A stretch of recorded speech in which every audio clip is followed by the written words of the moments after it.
Alright folks, the FNCS finals are here. 30 teams have fought all season to get in, but let me remind you of the 3 who have been hungry to fight. The Deal, Noah Riley and Reason, a destructive trio who erased a legion of players with swift strikes.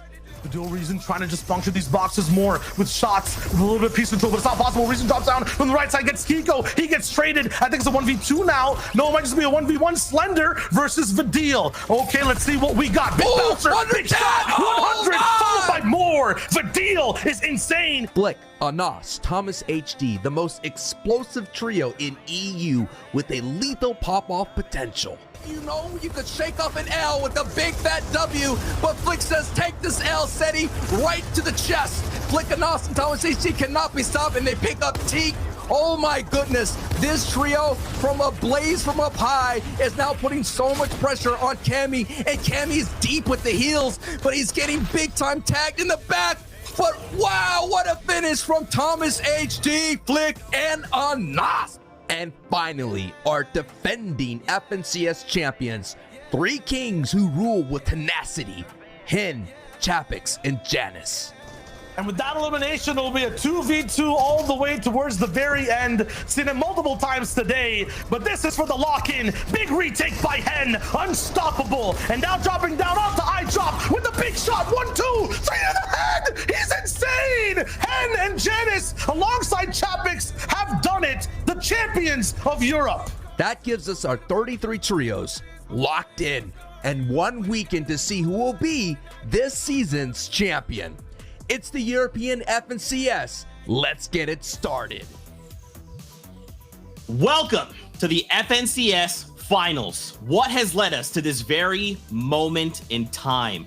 3 open qualifier rounds, a semi-final round with 3 heats, and a reboot round has left us with the 30 very best trios that EU has to offer. The remaining 3, your top 3 from last season's FNCS Finals. 33 trios have boarded the battle bus and will go head to head on the island for the next 2 days of competition. At the end of 12 games, only one of these trios can be crowned FNCS Trios Champions. Welcome to the FNCS Finals. What's going on, Fortnite fam? It's your boy Zeke, and today is a fantastic day. I cannot contain all my excitement, so instead, I'm going to introduce 2 of my friends. It's Reese, it's Levin. I am. You know I am. Every morning I come tell you, I'm so hyped. I woke up this morning, I watched AZA, I watched a bit of OCE at the same time, and I was like, man, this EU finals is about 6 hours away. So I took a nap, powered up, readied up, loaded, and here we are ready to break it up. So I did that little time travel to get ahead, and here we are. Super keen. Can't wait. Yeah, you know, the past month and a bit have just all been leading up to this weekend, right? Some of the best Fortnite we've ever seen be played. And to think that we have even more spectacular Fortnite to take place this weekend, I'm like you, Zeke. I'm just trying to keep all my excitement in, but I just can't help it. Bro, I'm trying so hard, but this is what we wait for. This is what we live for, and this is what we build an entire season. Leads us here to this very time. So we got to start the show, man. We'll get into these games in just a little bit, but first we got to talk about a few housekeeping things before we ourselves can board the battle bus. Let's talk about the overall tournament format. You guys know we start the day in Europe. We've got 6 matches today. We'll come back tomorrow for the last 6 and then crown an FNCS Trios champion in EU. But don't forget, we've also got 6 matches in NA East and NA West. So if you like what you're seeing, come back throughout the rest of the day. We'll be here. We'll be covering the action and bringing that hype. Let's look at the overall tournament format bracket. You've seen this already. You're a master with this graphic. It's not even scary. It's FNCS Finals time. 2 days of action. Reese, what has led us here? What is this all about? Look, there's been a lot that's led us here, but you know, I'm going to turn it a little bit. Let's focus on what we actually need to focus on today, right? You can see on the left how all of the top 33 teams, the best in the region, have made it through here currently to the finals, which is going to be a 2 days of competition, 6 games today, and then we're going to watch 6 games tomorrow, and the scores are going to tally on all the way through the 2 days. So we will be crowning our winners tomorrow, not today, but this will again build all the way up. And those people who come first will be the champions for the Chapter 2 Season 6, and they will obviously also get the crown that you want to have, the Axe of Champions. Yeah, how do these guys actually get those points to be able to rise up the standings? Well, you can see here the point format. Players will receive 2 points per every single elimination. You'll start to receive placement points once you're one of the last 24 teams remaining in the lobby. And at that point, you will continue to incrementally receive placement points all the way until you're left with that final team standing. The team that gets the victory royale will receive 30 points per placement on top of any potential eliminations they've had in the game. So we've seen over the qualifiers, even in last season's finals, teams just have massive point games to put them back into contention, and you're bound to see that this weekend. And we can't forget what they're fighting for. Look at these prize pools, 7 regions.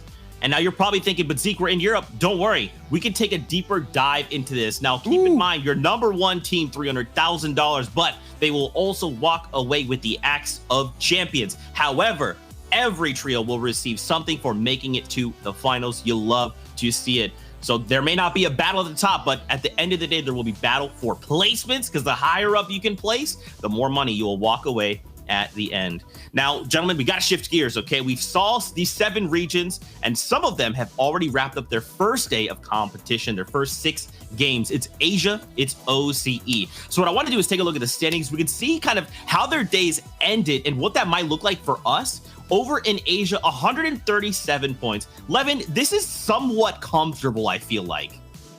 Well, you could definitely say that, but if you look at the actual margins between all the teams sitting there towards the top, I wouldn't say it is too comfortable. You know, it's very, very tight at that top. It's going to be an interesting second day for Asia. It's going to be about who can really come out and sort of try to take their way away from the pack, right? There's a lot of, you know, sort of teams who look like they're in contention right now. You can see that at the bottom in 10th, Q-Jack, NATO, and Rex. That is the team that actually won FNCS last season. So they'll be looking to sort of have a bit of a better day too. Definitely not, you know, out of the picture by any means, but they're going to want to sort of get in towards the top of the leaderboards and try get that back to back. Yeah, I think people often sleep on this kind of region a little bit because they think of it smaller, but you can see the depth of competition by how close that is. But moving on to OCE as well, what a performance by Bathan, Zedux, and Zio. 3 victory royales out of the 6 games, 234 points in first. This is absolutely incredible start. But in second, this is our returning champions from last season, the TNA trio of Muzz, Looter, and Speedy. And basically last season, these guys were in a very, very similar position. They were 45 points behind the first place at the end of day 1, and then they managed to clutch that back up. So if I was watching this region tomorrow in their final 6 games, I would definitely be thinking that Muzz, Looter, and Speedy have that ability to pick it up. But again, Bathan, Zedux, and CO are so good today. It'll be really hard to trump them. Let's be real, they've probably already got something like a top 5 just for the points that they've already managed to attain. My goodness. And you know what? That's all cool and incredible. But guys, we got to turn our attention back to EU because there's a few things we got to touch on before we can get these games started. We have not seen these trios all season long, and it's because they've auto-qualified being your top 3 from Chapter 2, Season 5, aka last season. We're going to go from 3rd to 1st. We got to start it off. No Rally, Vidil, and Reason. Boys, a trio with a disappointing finish at the end. They were only 7 points behind first place, and in their last game only got 4 points. They are hungry, and they want to strike back with a vengeance. Yeah, I think these guys, look, they are absolutely a top team, no doubt. And I think they were a little bit disappointed last season because they had first potentially in the bag going into that final game. They had it all loaded ready. And that last game had some unfortunate circumstances for them by any means. So again, this season, they're definitely hungry coming back in and trying to get that first place slot. Yeah, and I think with, you know, coming into the season, there were a lot of questions about their motivation, right? You know, a lot of questions about whether they were ready to come back into the new season and be able to just grind it out. And they answered all those questions relatively easy, not even playing in the FNCS qualifiers and all other competitions. They showed, look, we're still here. We're going to come back next finals and we're going to try and make up for what went wrong and win the whole thing. So I'm definitely looking forward to seeing how they play today. And you know, Levin, this is another trio you're pretty fond of. It's Flick, it's Anas, it's Thomas HD. Thomas, known for precision aiming, tearing people's faces off at long range. But they finished 3rd 2 seasons ago, 2nd last season. Could this be that season? Could they get that #1 spot, Levin? Oh, yeah, of course. I think, you know, you look at it and they definitely will be looking to try and close that distance and really finally get that major tournament win, right? You know, like you said, they came 3rd last 2 seasons ago, 2nd last season. you know, they're going to be looking around and thinking, this has to be the one, surely, right? And you look at the experience they have together, they're one of the longest standing trios that sort of stuck together. And so that chemistry they have is going to be really pivotal in how they perform today. Yeah, and looking at like where they're landing, Dirty Dogs, they seem to have got it completely uncontested as well right now. Mathematically, like we've already mentioned, seems like first could be on the cards for them today, and they seem to be completely set up with that, with a lot of contested teams dropping around them. So I bet these guys in Danish Docs, as they like to call it, have a bunch of smiles on their face right now too. You know, you did just mention first, and Sancho hyped them up. We cannot forget your reigning champions, Hen, Janice, and Chapix. I mean, Janice, your FNCS winner coming in. They are undefeated. They have not placed outside of 4th in last season, and now they are here to hopefully retain the title. Boys, do you guys think that they could hang on to this title? Look, it's going to be tough for these guys because they are contested in Craig Cliffs by a really, really good team, which is High Chris's team right now. But again, I think nearly every single game these guys get off spawn. We'll need to see how that fight goes. They are going to dominate because there aren't many games that as soon as they get out of Craig Cliffs, they aren't so good at getting a large amount of points off. So I do see these guys definitely climbing high up, and I want to see them going for that 2 times. Yeah, they're most definitely still considered one of the best trios in the world, if not, you know, the best. And I think they're definitely going to be optimistic about their chances of spawn, even though they are contested. The big question is, you know, what happens off spawn, right? You know, we're going to dive into all of that a bit later, but there is a lot of off spawn contention. It's strange to see one of the best teams be contested off spawn. But take a look at this, right? This is some stats from last season. Insane stuff. Last season's FNCS finals, they had 3 victory hours of the 12 games. They won a quarter of the games that day, right? No surprise that they were able to run away with it and win it all out. They had an average placement of 7.17 on the day. Like, these guys are just so accustomed to being consistent and making it to these end games, whether they're playing high ground, low ground, or mid ground. They are just bound to get you results.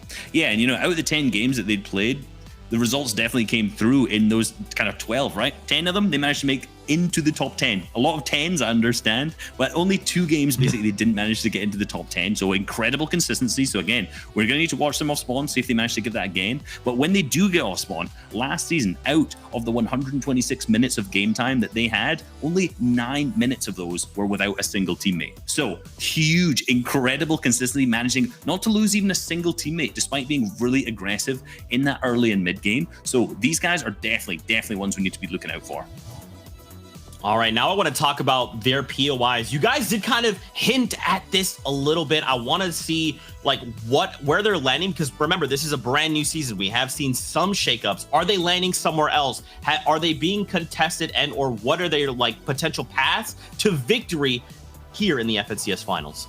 What I think you'll find is, for the most part, you know, these guys are sort of sticking to the same spots. We sort of alluded to it. Craggy Cliffs is going to be the POI of choice for Hen, Janice, and Chapix, and rightfully so. You know, I think they definitely do deserve the title of Kings of Craggy. It is just that they will be contested today, and so how does that turn out? Another team who is obviously returning to their POI of choice, Dirty Docs, Thomas, Anas, and Flick. It's funny, Reese, because all season long, they weren't playing in the qualifiers, but you had all these teams landing Dirty Docs. You know, you had the Michael, Verox, and Mexis of the world contesting it. You had other teams contesting it. You're thinking, oh boy, if one of these teams qualifies, that's going to be a problem for Anas, Thomas, and Flick. These guys have been sitting back the whole season, sitting back thinking, you guys are doing all of that, and none of you even made it to the finals. Like, we're just sitting here uncontested. They'll be happy about that. I think the one spot, though, where we will see one of our top 3 teams has decided to switch things up, Boney Burbs. No Riley, Vidil, and Reason are choosing to go Boney Burbs, so they are going to be uncontested, and that's going to be a threat for the rest of the lobby. The question will be, you know, how did they deal with Surge? How do they look in a more stacked lobby coming out of that spot? Yeah, and I think you alluded to a really good point in particular about, you know, Flick and Ass and Thomas on Dirty Dogs at this moment, completely uncontested. And that just shows with them, same with No Riley, Vidil, and Reason, that these two are teams that none of our kind of contenders that we're playing against want to go anywhere near. They said they're incredible fighters. We don't want to potentially just ruin our own tournament by landing on you guys. So they've clearly put their mark on those 2 POIs just purely by reputation alone, realistically. And, you know, I love that you guys are doing this, because, like, if you're looking at the map, it's basically like a death triangle, right? But there's other triangles like this on the map. On the other side, you've got Sweaty Sands, you've got Holly Hedges, and you have Boney Burbs. You know, Reese, I feel like a lot of these trios have struggled with Storm Surge. So what are their strategies hanging out here on the west side of the map? Look, This is going to be tough for a lot of these teams in this era because Sweaty Sands, we've got Tayson, Nate, and ForZR and Sweaty Sands uncontested. We've already mentioned Boney Burbs as Reason Vidil, no Riley, and we've Holly Hedges, who is Fremont, Wolfie, and Default. Now, in this lobby that we're looking at, these three teams are probably the best fighters. Maybe there's some other teams, Hen Janice Chappie's up there too, but definitely in the kind of top teams for fighting, and they're all going to be landing very, very close to each other, which is really scary for trying to get Storm Surge early on. Because you've got to think, one of these teams can't go this way, they can't go this way, and they can't go this way, because it would be not a good choice, we'll say, to push into one of the other teams, which means this is going to get a little bit messy, and that's the whole point here. Holly Hedges may push over to the kind of left side where Tonzi, Bloomy, and Percy is, but also at the same time, Tayson and Mate rotate that way too, so they could get into a fight there. They might rotate north, they might rotate up to Sweaty Stronghold, where also the Pleasant team is going there. Then you got to think about going south. In all of their qualifiers and the heats, every one of these teams has decided to move down to Weeping to get Surge at some point. You can see the trend of a lot of arrows overcrossing each other, but again, at the same time, teams are looking to push into Weeping because there's two teams contesting there. You're going to have teams from here, teams from here, teams from here. You can see there's a lot of congestion in this left side with a lot of top teams. It is rightfully a mess on this side of the map, and looking at how these teams are going to fight and get Storm Surge is going to be really, really interesting. Yeah, and I think even beyond that, right, the reason why this lobby is just going to be defined as one of the most stacked, if not the most stacked EU finals lobby, just finals lobby in general. It's just the amount of contention that we're seeing off spawn, right? You look at, the likes of Stealthy Stronghold, where you have two phenomenal teams there. Wise's trio is there. Amexa's trio, who made it through the reboot round, is going to be there. You look at Misty Meadows, right? You have Fastroki, Ardent Pizza. They literally broke records during the qualifiers. They're going to be contesting against the Mentos' team, which is a very experienced team with the Mentos and Jamside in them. You look at the likes of Lazy Lake as well. There's contention there as well. We have two strong teams landing at Lazy Lake, contesting each other. Same thing could be said about Retail as well. Like, you have all these teams being contested at all these spots, even beyond just the FNTS finalists or winners, I should say, landing at Craggy Cliffs. All these spots being contested. The casters are going to have a field day being able to watch all that action. Like, it's going to be so hard to follow it because all of these fights are just going to be so fun to watch. And I hope you guys at home get the point. This is stacked, okay? Nowhere is safe, and especially with only 12 games, every single interaction is so important, so vital to climbing up the standings and taking one step closer to becoming FNCS Trios champions. Now, we've talked about the trios at large, but boys, we got to talk about our predictions, which trios we think will walk away FNCS Trios champions. Now, Levin, you and Shio, you guys are in agreement here. Yeah, we've both gone with Nas, Flick, and Thomas, and I think there's great reason for it. These guys are just so close. They seem like they can finally come out and win an FNCS. All three of them are just so phenomenal. You sort of alluded to it earlier, Zeke, where, Thomas is the Sniper King. Well, even when the Sniper got voted, he became the Bow King, right? They're just so skilled. They have the talent, they have the synergy, the chemistry's there, they have Dirty Uncontested, and I believe they can do it this weekend. Yeah, I think you've picked a top three pick, but I'm going to disagree. I'm going to go Tayson, ForZR, and Nate. Looking at their games throughout the qualifiers, you know what? There's a little dicey. They're a little all over the place, but last week in the semifinals, they changed everything. They clearly fixed their game plan up and were so strong. I spoke to Tayson yesterday. He basically said we fixed every error in our gameplay, and the only thing we need to worry about is Storm Surge. So if you see them with a high amount of Storm Surge in the early game, you better be worried that these guys are going to get a lot of points in that game. Yeah, and Sancho's gone with Refsguard and Dretta and Mr. Savage, who are a very strong pick. These guys have a lot of experience landing Steamy. They finally have Steamy stacks uncontested in the case of Refsguard and Dretta. And you know what? Sancho even went even further with that. Sancho thinks, well, he said, this is a prediction from Sancho West, guys. Mr. Savage, last game, gonna clutch up as a solo to just win the whole thing, right? Some crazy level stuff that we haven't seen since, DreamHack Anaheim and events like that. So definitely would be interesting. If that does happen, Sancho, I'm going to be looking at you sideways because I don't know how you've made such a specific prediction like that. But definitely a lot of teams there that we are looking forward to seeing and who we think could do well. Well, speaking of people we do know who could do well, it's Shy Wager and Sancho West, everybody's favorite dynamic duo. So let's introduce them to start the competition. Gentlemen, over to you. It's been 5 weeks of trials and tribulations. Players fighting through fire, fishing, and everything in between. That all leads up to this weekend. $1.3 million on the line for the best of the best in Europe. And 33 trios have fought their way to get to this lobby. From some last-minute clutches to a lot of heartbreak left in their wake, 12 games, Shio, will determine who will be the FNCS champion. Oh boy, and we're just getting started here with game 1. Yeah, 2 days, 6 games per day. And game 1, Sancho 11 was mentioning it. So many off-spawn contestants around the whole map. It's a war zone basically on the Fortnite island right now. I'm not sure where to start, but we've got people coming in from last season's FNCS finals. We have qualifiers, Heat players who did so well, and those reboot round trios. So many different stories converging now for this amazing moment. And we're going to have 3 of the best trios who've been waiting for such a long time for a chance to fight to defend their crown in Hen, Chapis, and Janice. That is the story I'm going to be watching. And we're going to have a lot of drama right off the gate. And the drama won't be on social media. The drama will be in the game, baby. Absolutely. From Craggy Cliffs all the way down to Misty Meadows, north to south, wherever you look at it, the fights always start off spawn. It's the most important part of your game. So we'll check out exactly who we're going to be tuning in with first. And it is Janice, Hen, and Chapix. It is the EU FNCS, the premier Fortnite competition. Right here, right now, game 1. Let's go. Looks like I do see different colored arrows on the minimap rolling, and it's all about where these guys choose to land. A big bunker chest here too. Awesome truck splashes available all the way up top towards the restaurant, but it looks like it's a direct contestant in the same house. And enters the door with Vortex. I've just seen in the feed a lot of names lighting up here, but this engagement right now, this is the FNCS defending champions. Already a couple of tags on Janice here, but look at the feed just light up. So many fights are happening. We will do our best to keep you up to date that all the action is happening and all the trios who may be eliminated already in the first few minutes of the competition. Hey, the analyst desk has to work overtime. I saw at least 8 different trios going down left and right. This one's at a little bit of a stalemate, but Knight's already low on HP. Hiker's going to be walking through as well. Chapix still has height. Looks like their squad, the reigning FNCS champions, are in the best spot possible, and Hen's looking for the final frag here. Wow, man, that feed just lit up with Retail Row. And here's the more. The feed's about to get added more to it. Already the first blow in this is going right now to Hen's trio's way as High Chris, the captain of the other trio, is already down and out. Now Ovation Knight's in trouble. It's a 3v1.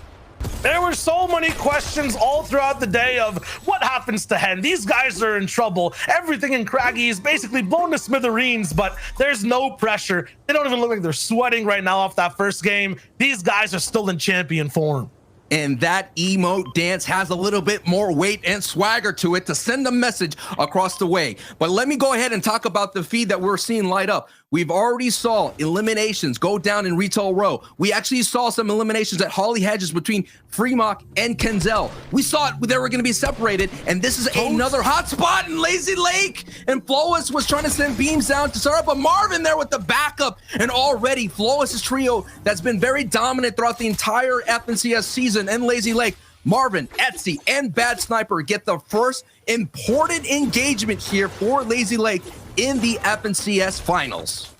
That is just huge. Historically, when you look at Bad Sniper off the spot, especially in finals, he's usually going down in those early games, especially near the pond, or especially off this fight that there always is inside Europe. So for these guys to be on top against Kaiser's trio, who are so powerful off spawn, who have crazy first few games in tournaments, this is a complete switch up we're not used to seeing in the FNCS. And this is also the beauty of battle royales, man. The important drop spots are so vital for everybody's kind of mental as well. I've always said when I'm competing in these kind of tournaments and when I talk to other pros, you just don't want to be the first. And we had so many trios be the first.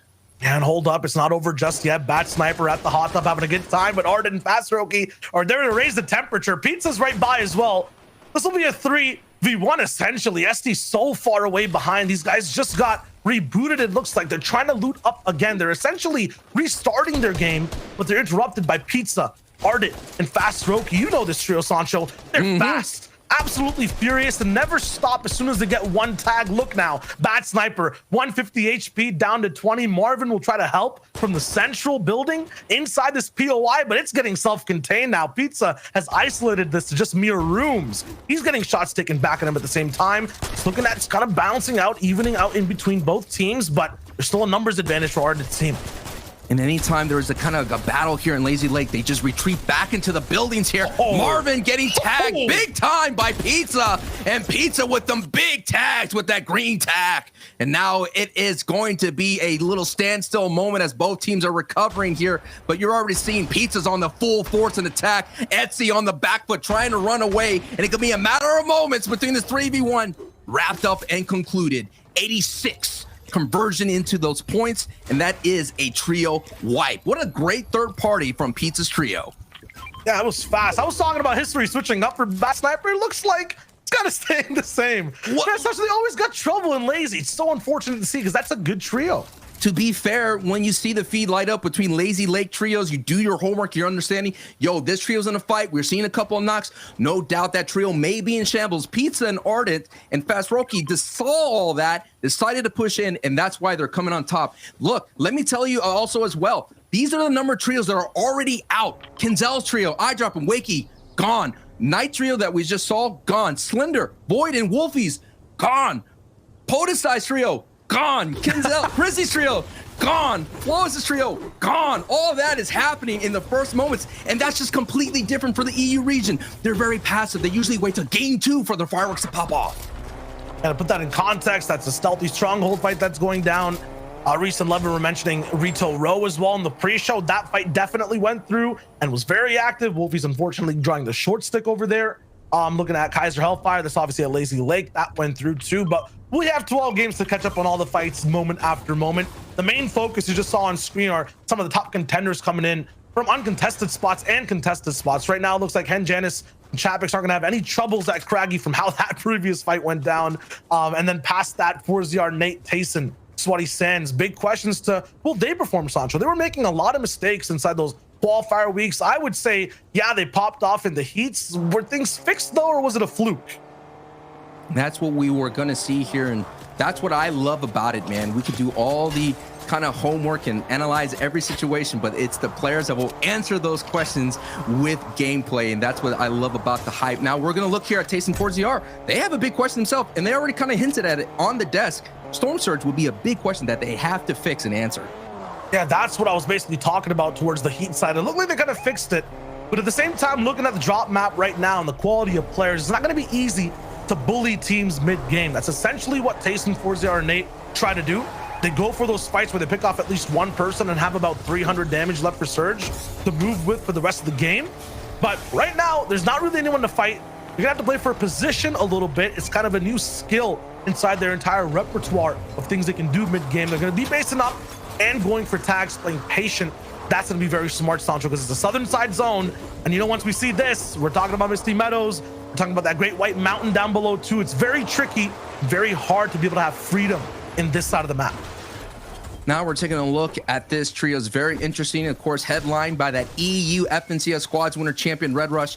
Exercise and Mappy are making their first appearance here in the FNCS. So, hey, they have some leadership here with Red Rush, who has that championship pedigree. And now they do have some other neighbors right here from Meta's trio on the backside. Yeah, they're on upwards momentum right now. Quals are looking kind of okay. The heats is really where they started to pop off. That first heat, they ended up coming out through first place. Have they fixed their issues? For me, it's just been confidence and just finding a end game plan and making sure you're up to par with the best trios in the region. Exteriors, Red Rush, Mappy, they understand how to play the game, but once it starts to get to elevated lobbies, has this combination of players really going to stay up to the test of people like Savage and Dredda Refscard, who are on your stream and on screen right now? I mean, Sancho, these guys are talking to the town. I saw Benji's prediction in terms of who he thinks is going to do well. You're talking about some crazy claims of Savage winning the whole thing. Talk to me about that. Well, you know, Savage is known in the world as someone who can clutch, and he's been doing really well this season as a solo star, winning the Cash Cup as a solo as well. It's just something about it. You got to have that X factor, and every trio that has an X factor makes them strong. Flick, Thomas HD, and Nas. Thomas HD is that X factor. He could open up rotations with this bow accuracy from range. At the same time, he clutched in Season 4, Chapter 2 numerous times. But we'll continue on the story because there's a fire ablaze down here in Weeping Woods. And it's not just the flames I'm talking about, it's also the people involved. Reason, Vidil, Noah Riley here, Irazumi, Sapphic already down with Siberia. These are aggressive trios that like to fight and end up having to do so because of the way the zone is going to work. Weeping Woods, not going to be very easy to traverse. You got to make sure, you know, teeth don't look too big and everything looks fine, or else big wolves end up hunting you down. In this case, it'll be reasonably looking, trying to get that first shot through. Duty dropping by on the other side. Reason Noah Riley trying to basically chip this entire fight down, but there is a lot of defense for the moment. And at the same time, we did see another trio lurking out in the distance, and that was Fremont. And you know, Fremont has been super aggressive this season. But now let's focus in here on this engagement. It's just kind of popping off. This is IRES coming all the way from Coral. This is their Storm Surge plan for Badil to kind of push these trios down in south here. This is a great plan here. You can't push up north. South will be the great option for right now. But so far, IRES now he's gonna have to go solo here. Well, he's very close to Siberia. Yes, there. Wow, the 1-2 punch from Badil's trio. As I mentioned in the opening, they have swift strikes. Their game plan about Storm Surge is to get right up in your face, box fight you, because we all know they are one of the world's premier fighter trio. And we haven't seen them in such a long time. This is just a long time. I'm so happy right now. I've been missing this, you know, a trio that's really good at just dropping down in the field and being the ones you can trust to eliminate whoever they see. Third last season, auto-qualified through now to here. They were unable to play, but were qualified to roll through in these finals. And I mean, they're going to be so tough to face. No one's played against them either, Sancho. They're going to be a fresh face on the earth. Yeah, we'll definitely talk about more what is the struggles or with the Badil's trio working out of Bony Birds. So this has been a switch. You know, Bony Birds hasn't been a very strong POI compared to Sweaty Sands, but now we have two Titans kind of exchanging Storm Surge tags here at Lazy Lake. Yeah, Thomas HD's trio and Mr. Savage and Dreda and Refsguard just trying to make their way through.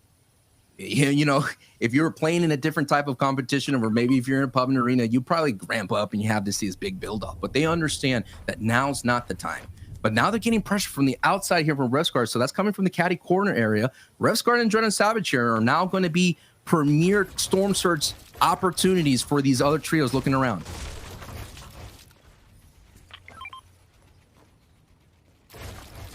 Essentially, if this is your first time tuning in the finals, you're trying to understand what the game flow is kind of like. It's easy to see early game, you got to win your POI. In late game, you got to win the game. Once you get to these moments, the second zone, the third and fourth, in competitive lobbies, it's all about staying ahead of Surge. Now, that's basically a mechanic that makes sure there's a certain amount of people left in the game. It keeps people active. And the rule for it is you have to just do enough damage or you start getting dealt damage. So it encourages people to go out and shoot. That's basically what everyone's trying to do right now, get engaged into different parties and get engaged into many shots. The basically threshold for this first Surge is 70 players. We currently have 75, so 5 need to go down. The rest of the lobby needs to stay ahead of them in general on their damage. Now we're seeing our FNCS champions who had that early engagement at the drop spot. This is their kind of consequences of that. They've already had a knock against Chapik. Chapik's went down, but one of Nebs' trio took him down. So now you're seeing the ramifications of that. And a little late rotation, now that they're dealing with that, they're getting a little bit of shots from the people who are already up high here. So this is going to be very crucial for them just to hold on. You see it, look at that. Just 3 minis in the inventory right there. All that, you know, one tag shot, a headshot, you're going to have to dip into that. And now you're going to put the pressure at in-game to look for those refreshes. And now you're seeing the tale of two stories. Someone who's already did the work early, looking off Thomas HD, who last we saw were at Lazy Lake. Now there's made this rotation here. They're looking really solid. And this is a historical trio as well, right? Like, even when they have people at their drop spot, they're coming out on average like in the top 10 inside the deep end game. That's amazing to see. And I was wondering exactly who was ending up shooting Chapix. It is this trio, 136 damage above on the right side. That is not normal for Flickanauts Thomas HD. They're usually a lot higher. And I'm kind of worried as to what their game one is going to look like. As we're talking about that, past Roki taking out another trio in the Phoenix squeeze. This is also why it's usually higher. Every time they have even a frame of a body to see, they punish. So we'll see all 3 players active on that. And look at that. They're happy with that. 39 tag, cool. We'll move on. We'll keep kind of dancing the line between Storm Surge. We'll be right above it. We know when it gets a little bit further, we'll have better positioning. That trio is going to have to keep making their way. Jan's trio will keep making their way towards them. More opportunities from tags. You don't have to commit too hard just yet. I'm still worried though, because they're only 100 above now. Everyone else is still dealing damage. And on this side of the map, everyone's really building up, playing defensive. There's not many people here to shoot at. Yeah, I mean, last FNCS, it was Thomas HG who had a crucial sniper shot for them. They were just, remember, Surge was about to hit them. He hit that sniper shot and things open up. Now, you're worried about that drill. I'm worried about Jamside Fury and Dementos. They're just 30 above. They have some work to do. I know Surge is about to turn off here very shortly where two competitors go down, but we're concerned about that next wave of Storm Surge, which tends to be a little bit deadlier, and you don't want to see it at that moment. If you're unfamiliar with Jamside Fury and Dementos, they were rolling in inside the qualifiers. These guys are a little bit soft off the start, very good at clutching those 5th and 6th games though, when everyone has the attitude to win rather than to feel out what's going down. So they would have a rough start as well. You can see that on the Surge, it's low damage, but we'll see how they do as the day goes on. For Janice, Chapix, and Hen, Slicks, Mariah, these guys are fast starters. They're going to be right beside Bloom, Tomsy, and Percival down below, which is a very interesting trio rolling in from the heats. Now you're seeing the engagements happening on the rotations here. You're seeing Tayson, 4ZR, and Nate, who were actually the team in Lazy Lake, now catching someone else, making their late rotation. Nev's trio is in trouble here. If you're making their way late and you have this team kind of holding you down, they become a very deadly anchor, and they're going to get some big tags going forward. Yeah, and the waves these guys are riding right now, too. It's not just about traversing mid-game and crashing in other trios. There's mountains in the way at Caddy Corner. You have to stay ahead of what Sancho's talking about, other teams, the damage, but you also have to be climbing up the steep terrain. It's so difficult. You can see all these creative bases basically made on different layers. It's a completely different story and much harder to play this type of mid-game.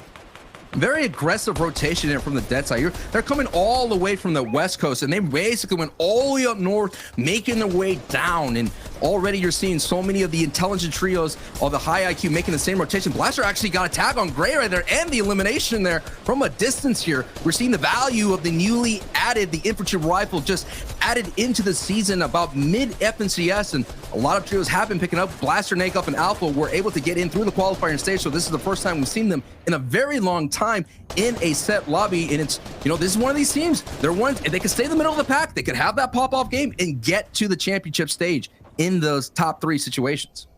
Very consistent trio, and they're going to have a very high point of the zone as well, but looks like a majority of people are going to have to move. They just kind of rolled in, and this includes Flickanos, Thomas, Chapix, and Janice. They're max zone right now. They have to go past a snowy mountain. They're going to be slipping and sliding the whole way through. Chapix is deciding to go from the backside and maybe follow Thomas in. Thomas just got an Elam on the feet, so they're focused on a completely different squad right now. And Janice and Chapix, I'm not sure if they know that. I'm not sure if they exactly realize who's above them, but they're making the move now to stay up high. I am so worried for all our competitors. Look at the first taste of in-game that we're seeing right now. It is right on the edge of this big white mountain and the valley down below. And now you're seeing on the right side, you have 4ZR, Tayson, and Nate, who have a little bit of shorter rotation making their way through. Now you have Chapix on your bottom right of the screen, has to make a longer rotation, but there is Thomas HD right in front of him. And look how many competitors are on the same track here. They're going to have to kind of make sure that no one has their eyes on them so they can hold on as many resources as possible. And Nate, 4ZR, and Tayson are below Storm Surge. This just a little bit. They got me again. They got me again. You got to give it that 1 second. It has to come all the way in. These guys are taking so many shots back to back to back, and they're the ones with Stink Bow 2. This bow's the reason that we saw a few people go down inside the storm. It has this big damage over time effect in an area that these guys are basically bullying every team with. And you'll notice how many pit stops they have to take, every team as well. These are the best teams who are holding out different lanes of engagement rolling through. These are such awkward spots for bases as well. Rarely would I see Savage in this type of spot, usually higher, usually in a spot of better priority, but everyone's forced to just survive right now. Tripper getting knocked right there. This is it here. We are about to get to zone 5, and then we're going to get into the fun of in-game. But look at all the trios that are kind of prioritizing the elevation here of the mountain, of the natural terrain. They understand. They want to be up here just in case zone goes back up north. Yes, look at that. The half in and half out has pulled, and now you're going to see some chaos as there more people are making rotation. The question will be, I'm not surprised. It is Trulix's trio alongside Jerky and Queasy holding on to height. These guys, game 1 warriors, no matter what happens or what side of the map it is, they're always here in Europe, no matter what trio it is either, to basically win that first game. And if they have height, Sancho, you know they can absolutely do it. That's what they'll be trying to do. For everyone else in this lobby, let me just spell it out. Because of these mountains, you're gonna have to use all your mats to just make it through one zone. If it keeps going or even bounces back, you'll have nothing. You'll be desperate to try to rise through the ranks. It's so hard to kind of make it through. If you're on height right now, you're in the best spot inside the entire Fortnite island. That's where Trulex, Squeezy, and Jerky are. And man, they are set up to win this first game.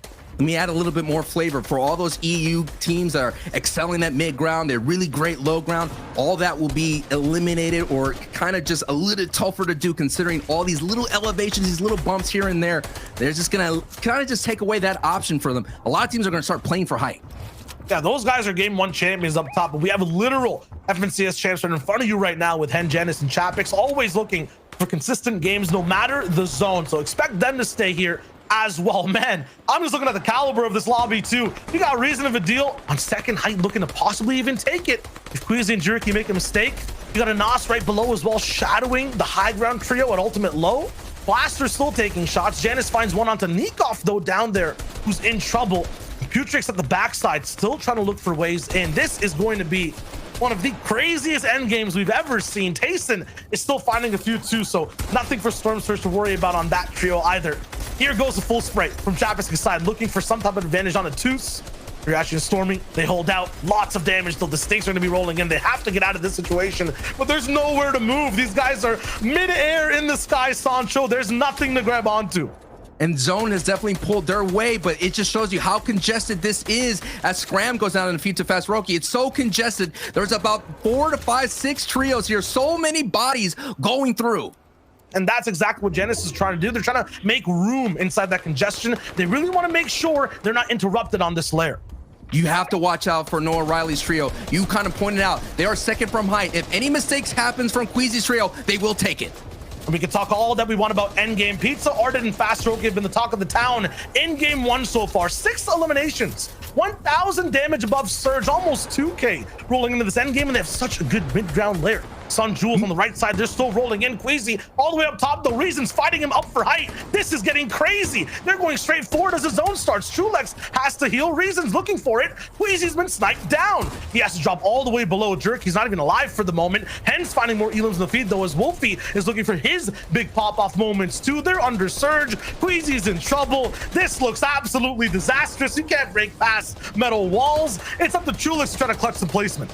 And all that was open up from Noah Riley's beams on Jerky. That was the green light. That's all they needed to get that high ground retake. So now all the focus will be on Noah Riley. But Trulex here is going to have to hold on tight. But look at so much of these trios who are still in the sky. Jules goes down, eliminated. Flick goes down, knocked. And I think Thomas HD is knocked too. Here it is. Hen, Genesis, they're on mid ground. Okay, so they're on mid ground. They're making their way down. It's so important to get down as fast as possible. But the feed is lighting up with so many trios going down on this rotation. So many people have to die from the sky, and some have no parachute. Chapix catches himself 6 once. builds. He's going for it again. Just 2 builds. There's nothing. They've cut the rope. Hen's trying to make it a little bit more forward and through for the placement, but it's not possible. The entire trio getting almost absolutely eliminated. Reason, Vidil, Noah Riley looks so good on heights. Big splashdown. Reason makes it all the way through. Mappy's on low ground. This trio's chopped down to just a duo. My mistake, Janice actually survived. Somehow he has high ground now. As a solo though, against the most aggressive duo inside Europe. They're going for the backside and the front from the sides too. The big 75 takes down the king, the reigning crown holder so far. And in game 1, it looks like Reason and Vidil are here to clap back shots on the Mappy, and it's wrapped up and over. What a way to start off the weekend. 12 eliminations and a game 1 victory royale. They took height and they held on to it. And not only that, we talked about them being a buzzsaw, getting swift strikes and legions all throughout in the opening early game, but they did it at in game. That whole lobby just got obliterated by Reason's trio. They literally grasped themselves. They took away height. You're right, Sancho, and they just won the game against the best teams in EU. I want to know what the desk has to say about that one. Okay, can we talk about that chop? Okay, if you just kind of like were tuning into the low ground, you probably missed it, but there at the end, your trio that just won the game, Reason and company, they got chopped and they fell down to the ground. There was a river. There was a little baby stream that they just landed in and said, we are not going to be eliminated. This is our game to win. Splishy splash, I'm taking a bath. Wow, the first game of finals, baby. That's what we're here for. Reese, that was insane. What an opener. Like, honestly, what an opener. That looked like it was Queasy's game to win from height and 5th zone. But, you know, we know Vidil's team, Reason and Noah Riley, these guys are always height focused so much. And you know what? They said, nah, sorry, we're taking this first moving. We have it. And like you're totally mean, you know, we saw basically one of the worst zones that some of the players can get when you go from that huge elevation pulling all the way down into Camp Cod. You saw the difficulties that the players have to do to try to pull themselves all the way down. And when you're on height, you know, we saw the difficulty mainly from Chapex's team, you know, with Hen as well, when they had very minimal materials. What'd you do? You can't waterfall. You just have to make a leap of faith or try stay up in zone for some reason at that point, but just was not enough. Crazy game from Reason, Vidil, and O'Reilly though. What a finish, right? Vidil and Reason closing things out there in just such spectacular fashion. Like, Zeke, your excitement represents the Fortnite world right now. When you see them drop down into the river, you think when they're dropping, I'm like, oh no, this is like going horribly wrong. They drop down in the river, they're able to survive and then win the game. What a way to start. What a way to start. You know, you were one of the teams that auto-called last season. You know, you want to start how you mean to finish. We talked about them righting the wrongs of last season's finish. This is the way to come back and kick things off in the FNCS. It's this is just the best finals ever. It's confirmed already. Confirmed Game already. Game one, and it's already the best. It's already the best. It's already the best. Absolutely. And the crazy thing, this was by far the most aggressive match in the history of the FNCS. More trios fell in the first 4 minutes of just this game than in any other previous FNCS we have seen. Reese, you have pulled the clips for us. There's so many things that happened in this early game. High profile trios we thought were going to be okay. No, this is finals. There are a ton. You also said it's from any FNCS, any region as well. But looking over to Retail Row, this is a team. Look, silly. All 6 teammates from 3 teams each, for the 2 teams each, sorry, all land on the same building and go for the same loot. This is from Wolfie's team, Kiko's team down in Retail Row. But look how it ends. This is just pure BM from Scram right here. Pickaxe to pick up the win on Wolfies. 6 players landing on one building. I feel like it's Tilted Towers all over again back in chapter 1. Look, you can see here, this was the first fight we watched, and it was the one everybody had their eyes on because Janice, Chapix, and Hen, there was questions about whether they'd be able to deal with the off-spawn contestion. And they finished the game third after winning off-spawn. You can see Hen coming in and cleaning up. This is a way to start the tournament. They are going to be so good if they can just deal with this off-spawn spike. Take a look at Holly Hedges, Reese. This was a really interesting one because you can see iDrop here in the 1v1 wasn't able to win it out in the end. You can see it comes down to these final shots. It was so close because, you know, iDrop and his trio had said they were going to land Orchard before. Then they did the little fake out and they went to actually try and contest Fremok's team. It didn't work out in Holly Hedges. But will they continue to land there? Will they eventually go Orchard? That's going to be interesting to see. The little Skype classic from Qualifier 2, right? But looking over at how this affected the leaderboards, look, we saw our big victory royale coming out from Reason, Noah Riley, and Vidil first with 54. But something that went completely under the radar was our low to mid-ground team, Wolfie, Fremok, and Default. 15 eliminations. 15. They were absolutely blowing up in the qualifiers and probably had the highlight moment in terms of just pure bullying in endgame and mechanics from the entire of the FNCS so far, we think. And look, they're probably doing the exact same things again with 15 Elans. But again, 3rd place, Hen, Janice, and Chapix after winning off spawn. So let's be real, easily. I will say it looked very easy for these guys. They managed to go all the way up into 3rd, still capitalizing on that game. So these guys still have a crown on their head. Look at this top 10. Like, this is just all these players are here. So impressive, and I just can't wait to see as it unfolds, as everything sort of plays out, who will be the teams here towards the end of tomorrow. Look, we talked about Fremok, Wolfie, and Default. 15 elims, that's ridiculous. That's a whole highlight reel worth of elims right there. You could create a whole montage for them just from that game, but we'll see how they sort of continue to do it. Obviously, winning off spawn definitely helped the momentum in that game. If we take a look at that next page, though, and see who are the teams from 11th to 20th, you can see here Blaster, Nikov, and Alpha. They won off spawn against Savid, Rifler, and Crizzy. That's going to be a good sort of place to watch out for Weeping Woods. Who's going to come on top of that battle? Forzia, Tayson, and Nate. These guys are definitely favorites today, and they didn't start off bad, Reese. They definitely did not start off bad, but in those sort of, you know, moving zones, things start to get a bit messy for them. Yeah, you know, they'd been putting their mark on Sweaty Sands throughout the qualifiers, and you know they've been going up against Bloomy, who was kind of spawned at the west-hand side for today, and they didn't often look to contest. But Bloomy actually managed to pick them up here in this game, but in the end game instead, and it looks so good for these guys. We saw mentioned off camera here that 2 minutes before the first zone had closed, these guys had already rotated. They were way ahead of things. So the rotations early and mid for Storm Surge were on point. Just they kind of fumbled apart in the end game, unfortunately. But again, same with Flickernass and Thomas HD, actually. They looked like they were in a really good spot. Maybe not as high above Storm Surge as we'd normally like. But again, just kind of going down in that first moving. So hopefully these guys can fix that up in the next coming games too.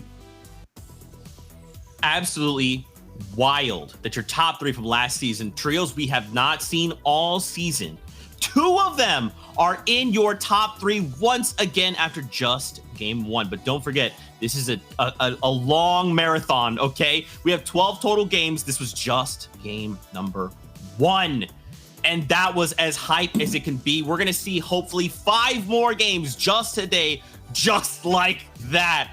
Strap in, Fortnite fam. Make sure you've got popcorn. Grab some Chug Splash because we're going right back into the action. Sancho West Shire Wager. Let's go again.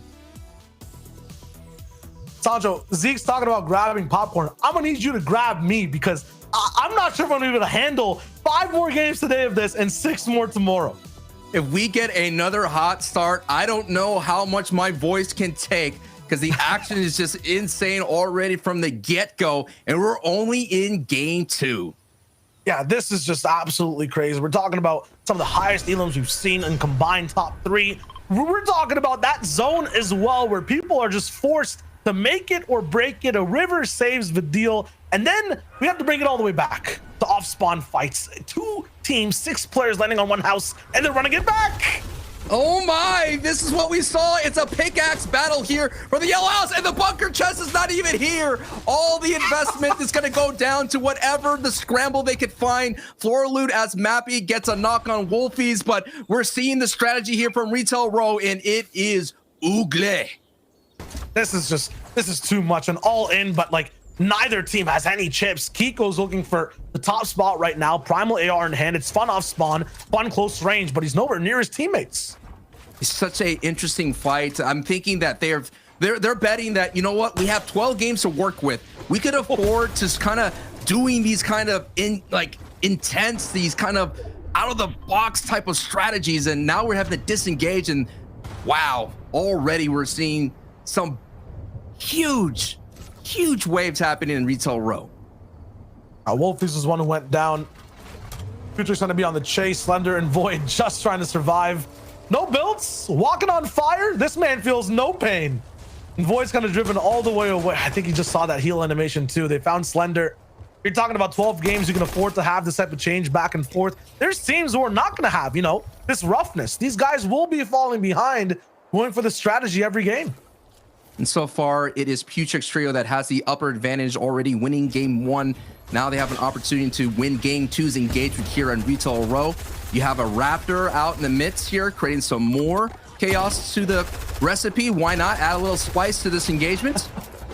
No, stop the spice, man. This is too much. Oh my God, Scan's feeling the heat. Slender in the same box too. There's the big shot down though. Okay, he's got a high tolerance, Sancho. You're fine. He can add whatever he wants to this fight. They're going to be winning this one through. Oh my, the pepper challenge, essentially. The hot, spicy take is happening at Retail Row, and Kiko, Scram, and Putrick are looking really good. For those you don't know, Kiko and Slender are former teammates, former trios, representing Portugal, and they're just having some of these kind of crazy slugfest haymaker fights, and we'll see what Putrick could do again as Default, Wolfie, and Fremont, who had 15 limbs in game 1 here. Can they get another one? Oh, they trade between Kenzel. Wow, this is going to be another battle here at Holly Hedges. I'm so surprised that iDrop Trio is actually here.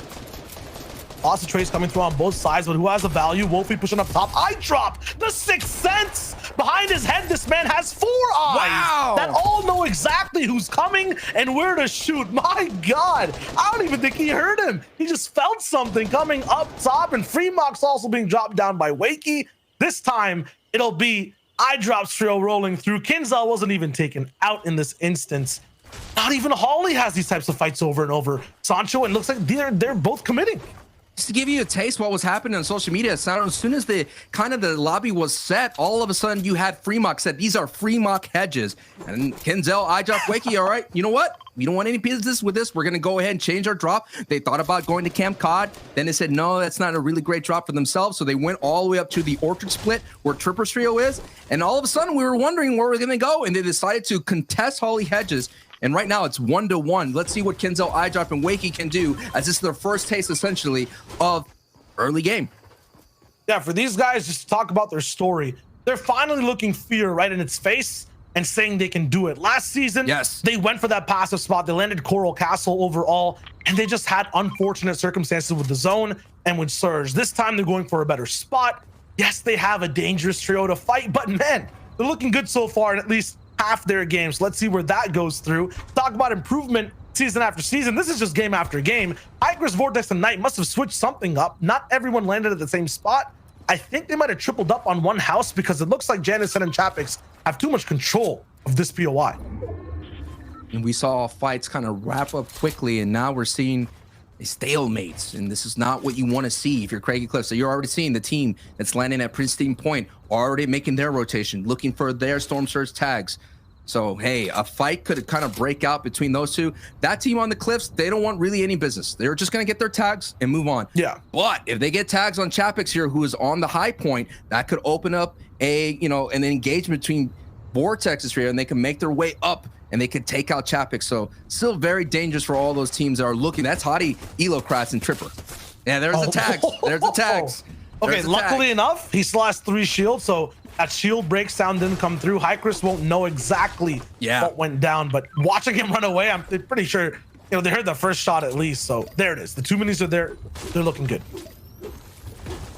Give you another insight to what's happening. The battle down at Stealthy Stronghold is not going to Podesai's way. They are losing so far. That advantage is owed to Podesai going against Nebs.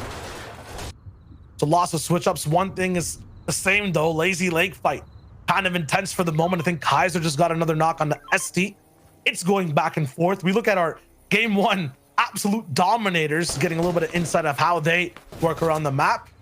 It's aggressive. 4ZR taking shots out the passenger seat, and they're landing. Fast Roki taking out Kaiser. So, man, I really want to look at Lazy Lake right now. The third party is coming through again. Kaiser down.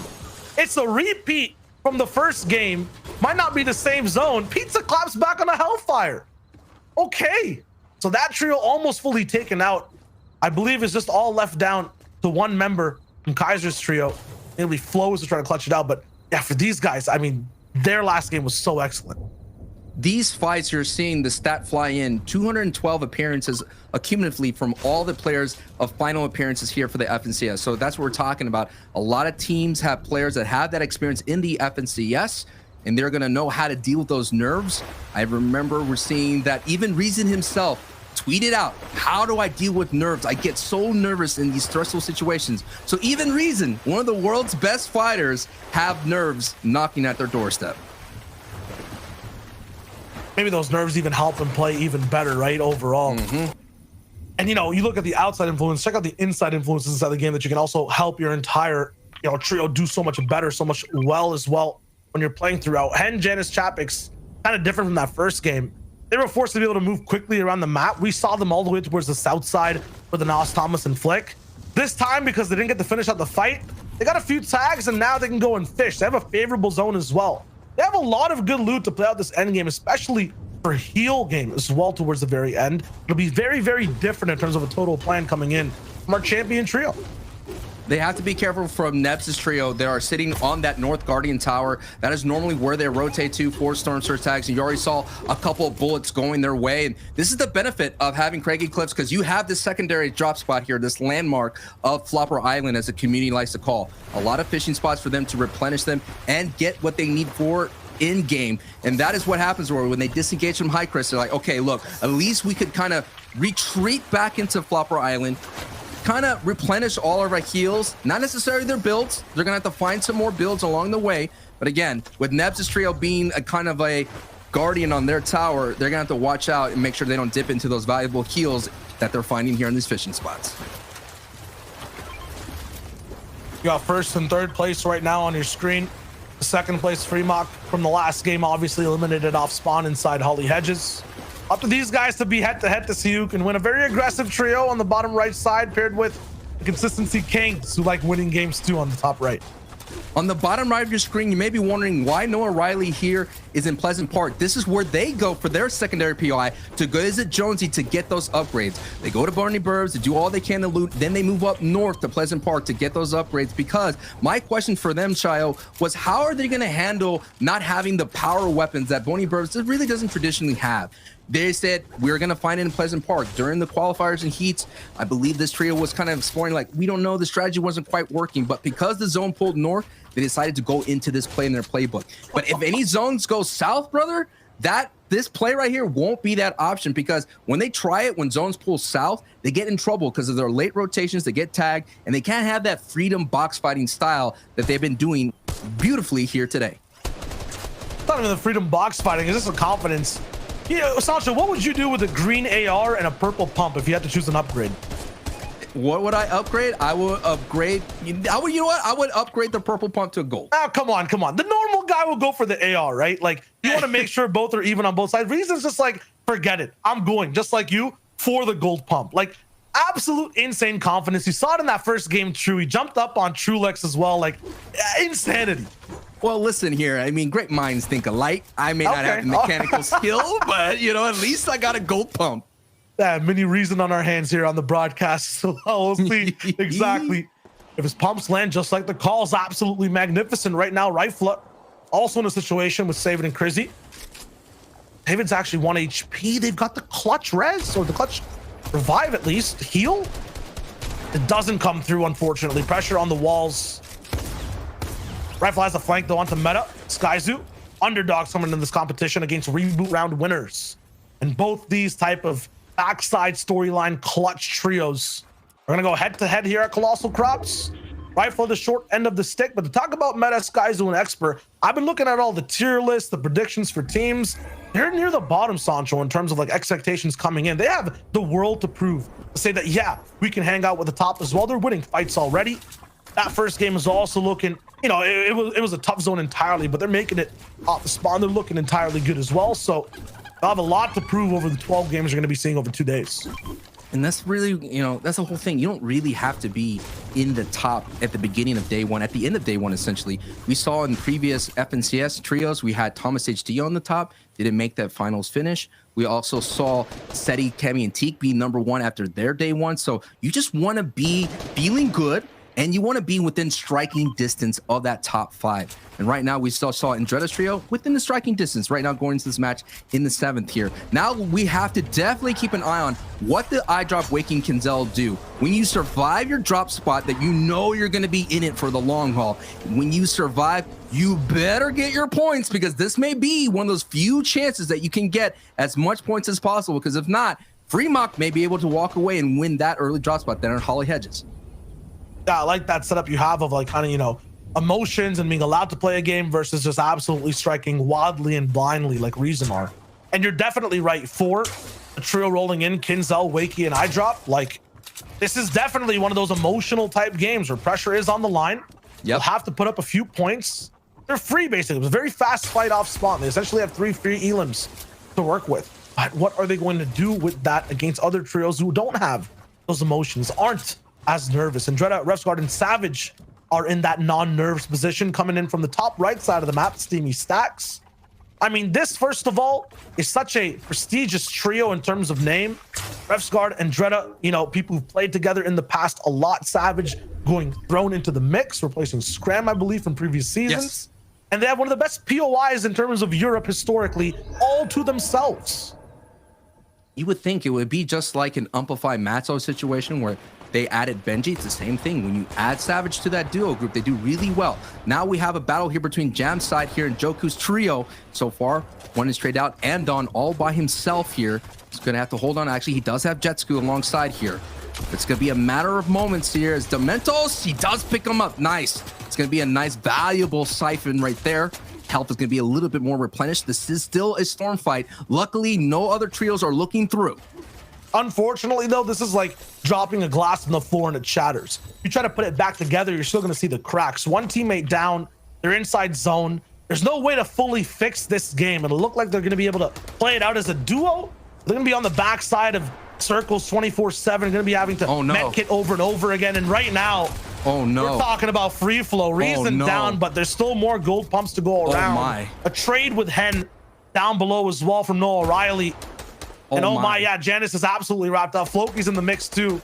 This looks like a three-party sideways situation. It's going off the rails. 2 solos left now, basically to clutch. No, but deals here with Noah Riley as well.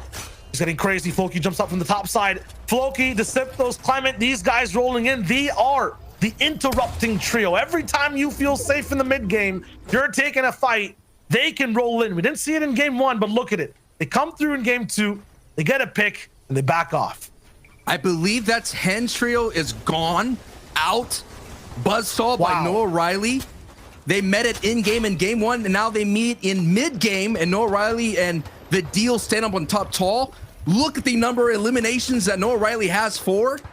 You had Floki's trio kind of dipping their hand into the fight, understanding, okay, we got our tags. We will either win or we're going to end up being here fighting forever. Let's bail and get out. That was a 2v2 fight. Floki and Clement disengaged, understanding who they're dealing with. And I had that little story about dropping a glass down. This is literally tipping over a cabinet to find China. The top 2 teams basically eradicated, eviscerated, and fragmented now off of that mid-game fight. I think the Symptos also went down on the third party. Man, there's 4 different teams now. Fast Roki's gone. Red Rush eliminated, who was right above Savage. Hen has been taken out like we just saw, and Fremont gonna make it off spawn. Usually, Sancho, we see the situation come through in like the 4th or 5th game, right? The top 5 going down and not making it through. But now it's happening in game 2. Europe is just flipping things on its head. That's what I'm saying. Places from 2, 3, 4th, and 5th are all gone. And right now, our number 1 spot is still up. The only team that's in the top 10 is you have Kiko's trio, Resguard's trio, Stormy's trio, Bloomy's trio, and Neb's trio. That's it. We're seeing the changes in what's happening, the volatile action that's happening in those early drop spots, but now it's kind of leaking out to those rotations. In that first game, it was Chulex, Jerky, and Queasy who had the best spot on top of a mountain. Basically, kings in their own right? And they were in their domain. First games where they operate. It was these top 5 trios that really made their life hard up there, especially Noah Riley, Reason, and Vidil. Although they're live in this game, the other 4 top teams in EU are down. It could be up to these guys to roll in and claim that 1 VR they usually have each season in the finals. They want to get past that too, don't get me wrong, but in this game, a lot of the guys will interrupt them. A lot of the trios that give them a hard time, you'll see it from 2nd to 5th, they're out right now. It's just the duo of, I believe, Vidil and Noah Riley, who are alive right now at 54 points in first place. Everyone else is eliminated in the top 5. 6th to 10th though, as Sancho mentioned, absolutely still alive. This will be the switch up game for the top 10. We just saw Jules' trio haven't been any of the round 4s in the qualifiers, did really well in the semifinals, coming into 3rd place. Jules was popping off in that where it mattered the most. They stopped Seti from qualifying and they stopped Bato from qualifying. And right now they're looking really healthy in their zone. The question can be, can Noah Riley and the deal do this as a duo? They have the focus from already teams that are sitting up high, looking really good.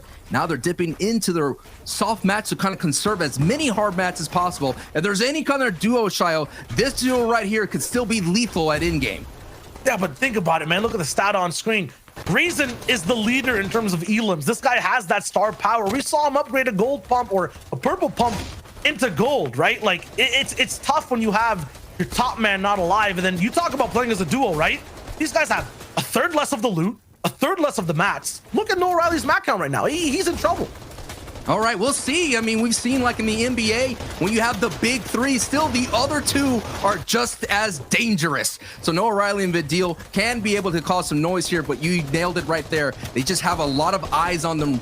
Focus in, sending down the beams. Now we have Slix's trio at height right above them, and now we still have 4ZR and Nate. Just give you an idea who's still in this fight. Irez and Safik are now in a scrum and a battle between it, and look at that. Safik goes down, gets a knock from Noah Riley. Now it's up for Noah Riley. Can he hold hold on as a solo. He's going through. Oh, any kind of valuable elimination would have been key. That would have been 2 points.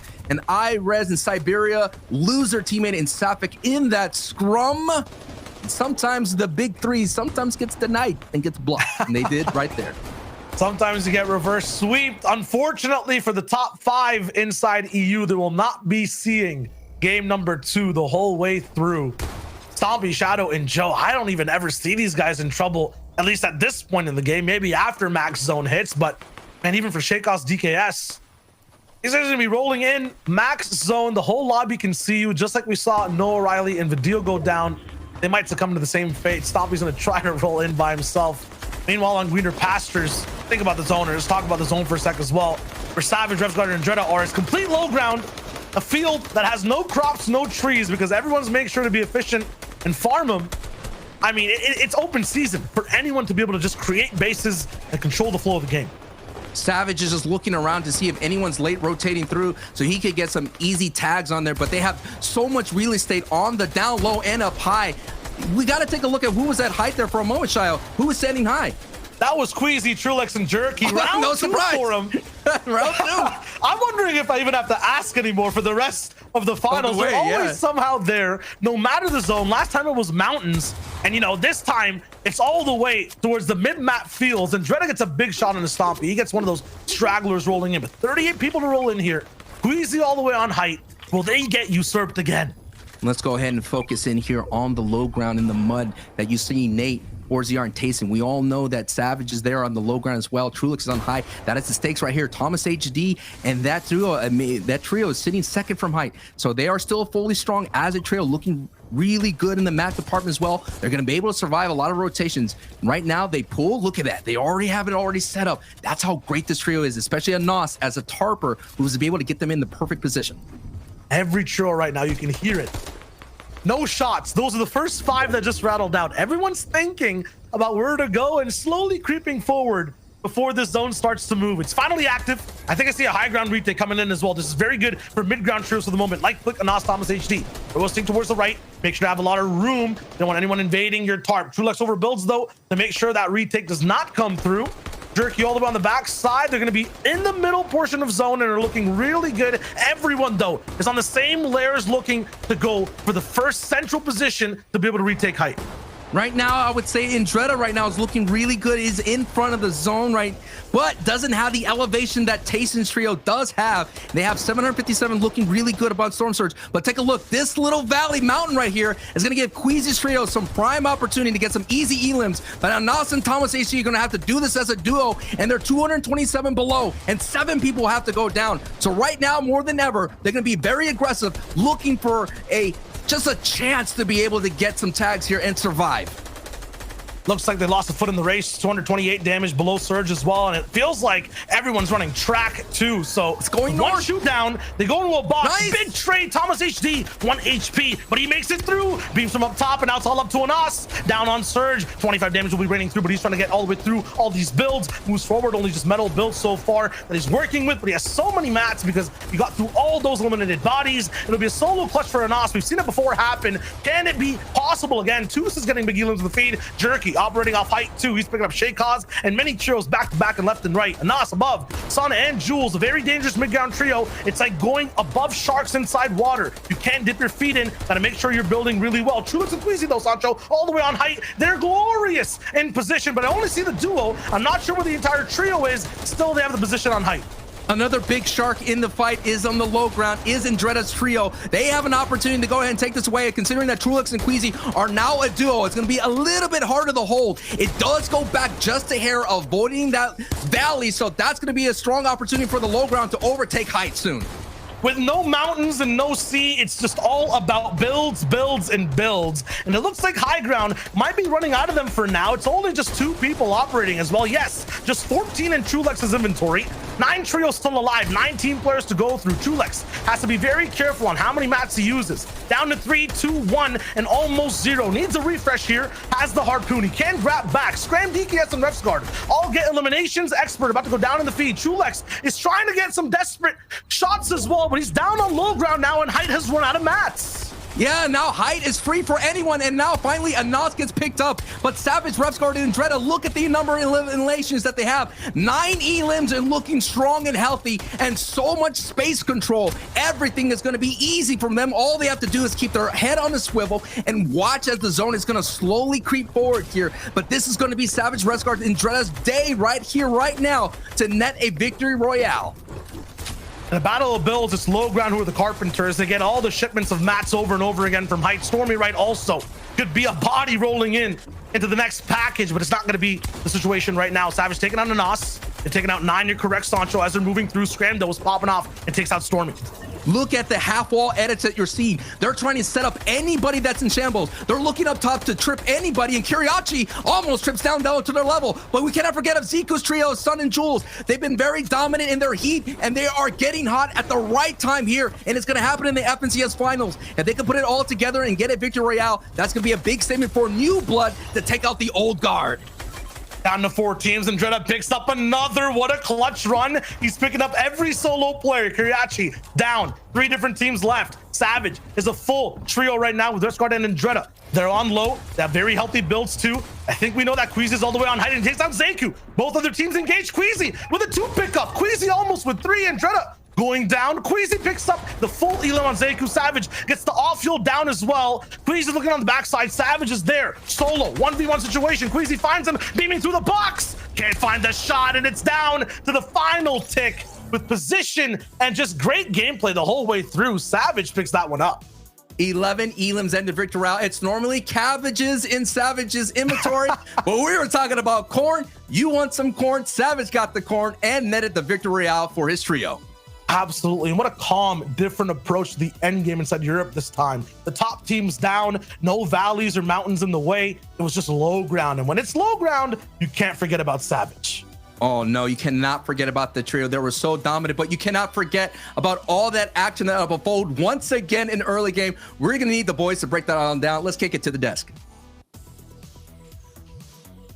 Man, I love finals. So many little interactions that happened in this last game. Sancho, your prediction, maybe you said game 12. Did you mean game 2? There's a 2 in 12. Maybe it's both. I mean, Levin, this was absolutely incredible. Not only did Savage's trio pick up the victory royale, Story right, this was something that we talked about in behind the scenes. You were like, that's my duo. He makes top 5 by himself. Honestly, he had such a great game, and it's funny that you mentioned that, because I was thinking almost the same thing, right? I was thinking, Sancho, is this happening now? Like, what's going on here? Savage about to have that solo clutch. Look, he wins the game for them. It's great to see that, because, you know, Savage is like the most experienced player on that team. He plays for the heel off, and he's able to survive just long enough. Queasy, Trulex, and Jerky, they're going to be in pain after that one, because they actually did so well there, and you think they're going to win it out. But Savage's trio, we talked about them in the pre-show, the Steamy Stacks team uncontested. This is the day for them to really come out and show to people that, look, we are one of the top teams. We're up there with the Hen, Janice, and Chapixes of the world. Yeah, it's good you say uncontested there going against Steamy Stacks, because if anyone remembers last season, you know, Refsguard and Andrea, who at the time were playing not with Savage, they're playing with Scram instead, you know, they were looking good coming into the qualifiers and through the heats, and then it just comes straight to the finals, and there's 3 teams there. Steamy Stack, anytime a team just doesn't do well, they go and land there as well. It just became a mess. It's really unfortunate for this team, but it's just the nature of the game sometimes. But this season, they have it uncontested. They've clearly shown how good they are in that drop spot, and right now, from a game like that, it shows why you don't want to contest a team like this. And, you know, when we're kind of looking at this mid game, some of these trios, man, they're still struggling with that Storm Surge. I'm looking at 4ZR, Nate, and Tayson, you know, kind of talking us through those mid game engagements. What are you seeing here right now, Reese? Because this doesn't look great. Well, it doesn't look great for a lot of teams, but it does look good for a team that we mentioned earlier. Obviously, we looked good for Tayson, Nate, and 4ZR. Notice we're positioning right now, going on to specific high zone in risky reel, right? They're building up very, very early. And look where they are, right? If we're going to point out from where they are, they're currently in that center, very close to of this zone right here. Remember where they dropped? They dropped Sweaty Sands. So this is a relatively fast rotate, because right now, very similar to what I mentioned about game 1, this has been 2 minutes before the first zone has even closed. So we are really, really early for them to have already positioned themselves really high on this kind of position to get Storm Surge, right? So they're in an angle where they can see all of these teams. You can see way down below, these teams down here, over here, over here. They have this vertical positioning on them where you can actually see every single position, right? And you can see again, now when Storm Surge pops up, and you can see on the right-hand side, there's a warning for Storm Surge over here to see. Because of their great positioning, this is then moved to another high ground spot once the next zone is moved. 371 above the Storm Surge threshold. So being able to rotate early using the cars 2 minutes before and now getting onto these super high ground positions really early has benefited them so much in getting above the Storm Surge. This is what a ton of our top teams are doing right now. Now, unfortunately, they made a couple mistakes in their 5th and 6th zones and were picked up and didn't manage to make the most of this game. But that early game setup is so good. And look, our winners from game 2 sitting up there in first place. Dreta, Mr. Savage, and Refsguard. Refsguard repping Falcon for the first time in a competition. And what a way to rep your new team. They're sitting in first. But it is only game 2. There are so many more games left today. You can see there, though, that victory I'll put them up 82 points. Provides a bit of separation, not the most at this stage, but you can see there below Norriley, Vidil, and Reason sitting in second like you'd expect. And Kiri actually stood right in 2, so we haven't necessarily spoken much about yet today, but it's definitely a top contender in this competition sitting there in 3rd. Yeah, it's really difficult to talk about all the top teams. Let's be real, because all these teams are top teams. All these teams have popped off at some point and made it here. They've had super consistent placements, being 4th and 5th in these 2 games so far, and not huge amount of eliminations. Very similar to what we've seen previously in their kind of qualifiers. But usually you'd say this team's been super aggressive. So they're playing a little bit consistently like they did in this FNCS through the qualifiers, and it's really paying off so far.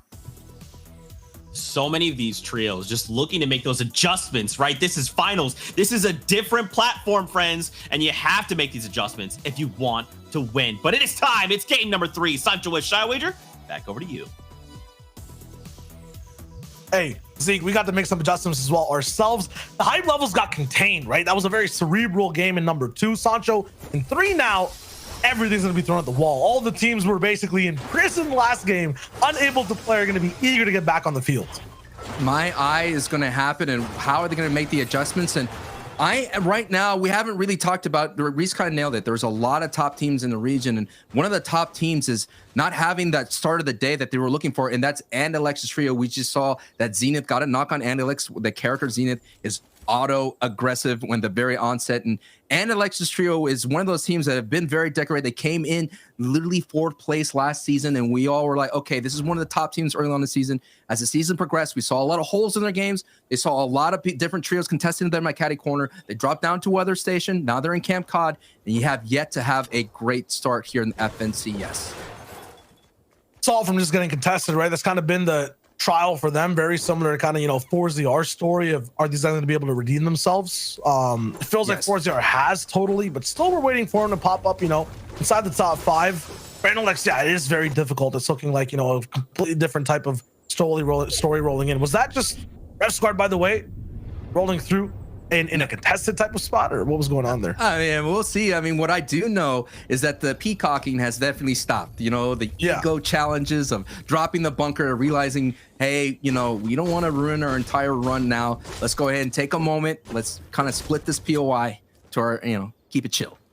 Yeah, and Fremont, I don't think is on that wavelength. There's a little bit of that old vibe still rolling in of making sure you're alphaing up. They go down again, and in Lazy Lake, Kaiser fighting. Sancho, think about the timing. The Holly Hedge fighting is going on as fast as Lazy Lake. There's no holds barred. Usually that Lazy Lake fight goes on for so long. Kaiser already down. And once again, Scram, Butrick, Hiko rolling through Retail Row. You said it was a little bit less, completely griefy back and forth. They're still going to be right at their boxes, right on the edge, foaming at the teeth. Wolfie's not happy of going down first in that last game. Already taking out Hiko. It'll be a 2v3 situation for Putrick's team. Can Wolfies be able to turn their tide? Already 0-2 in Retail Row. He's going to go with the way of the shotty.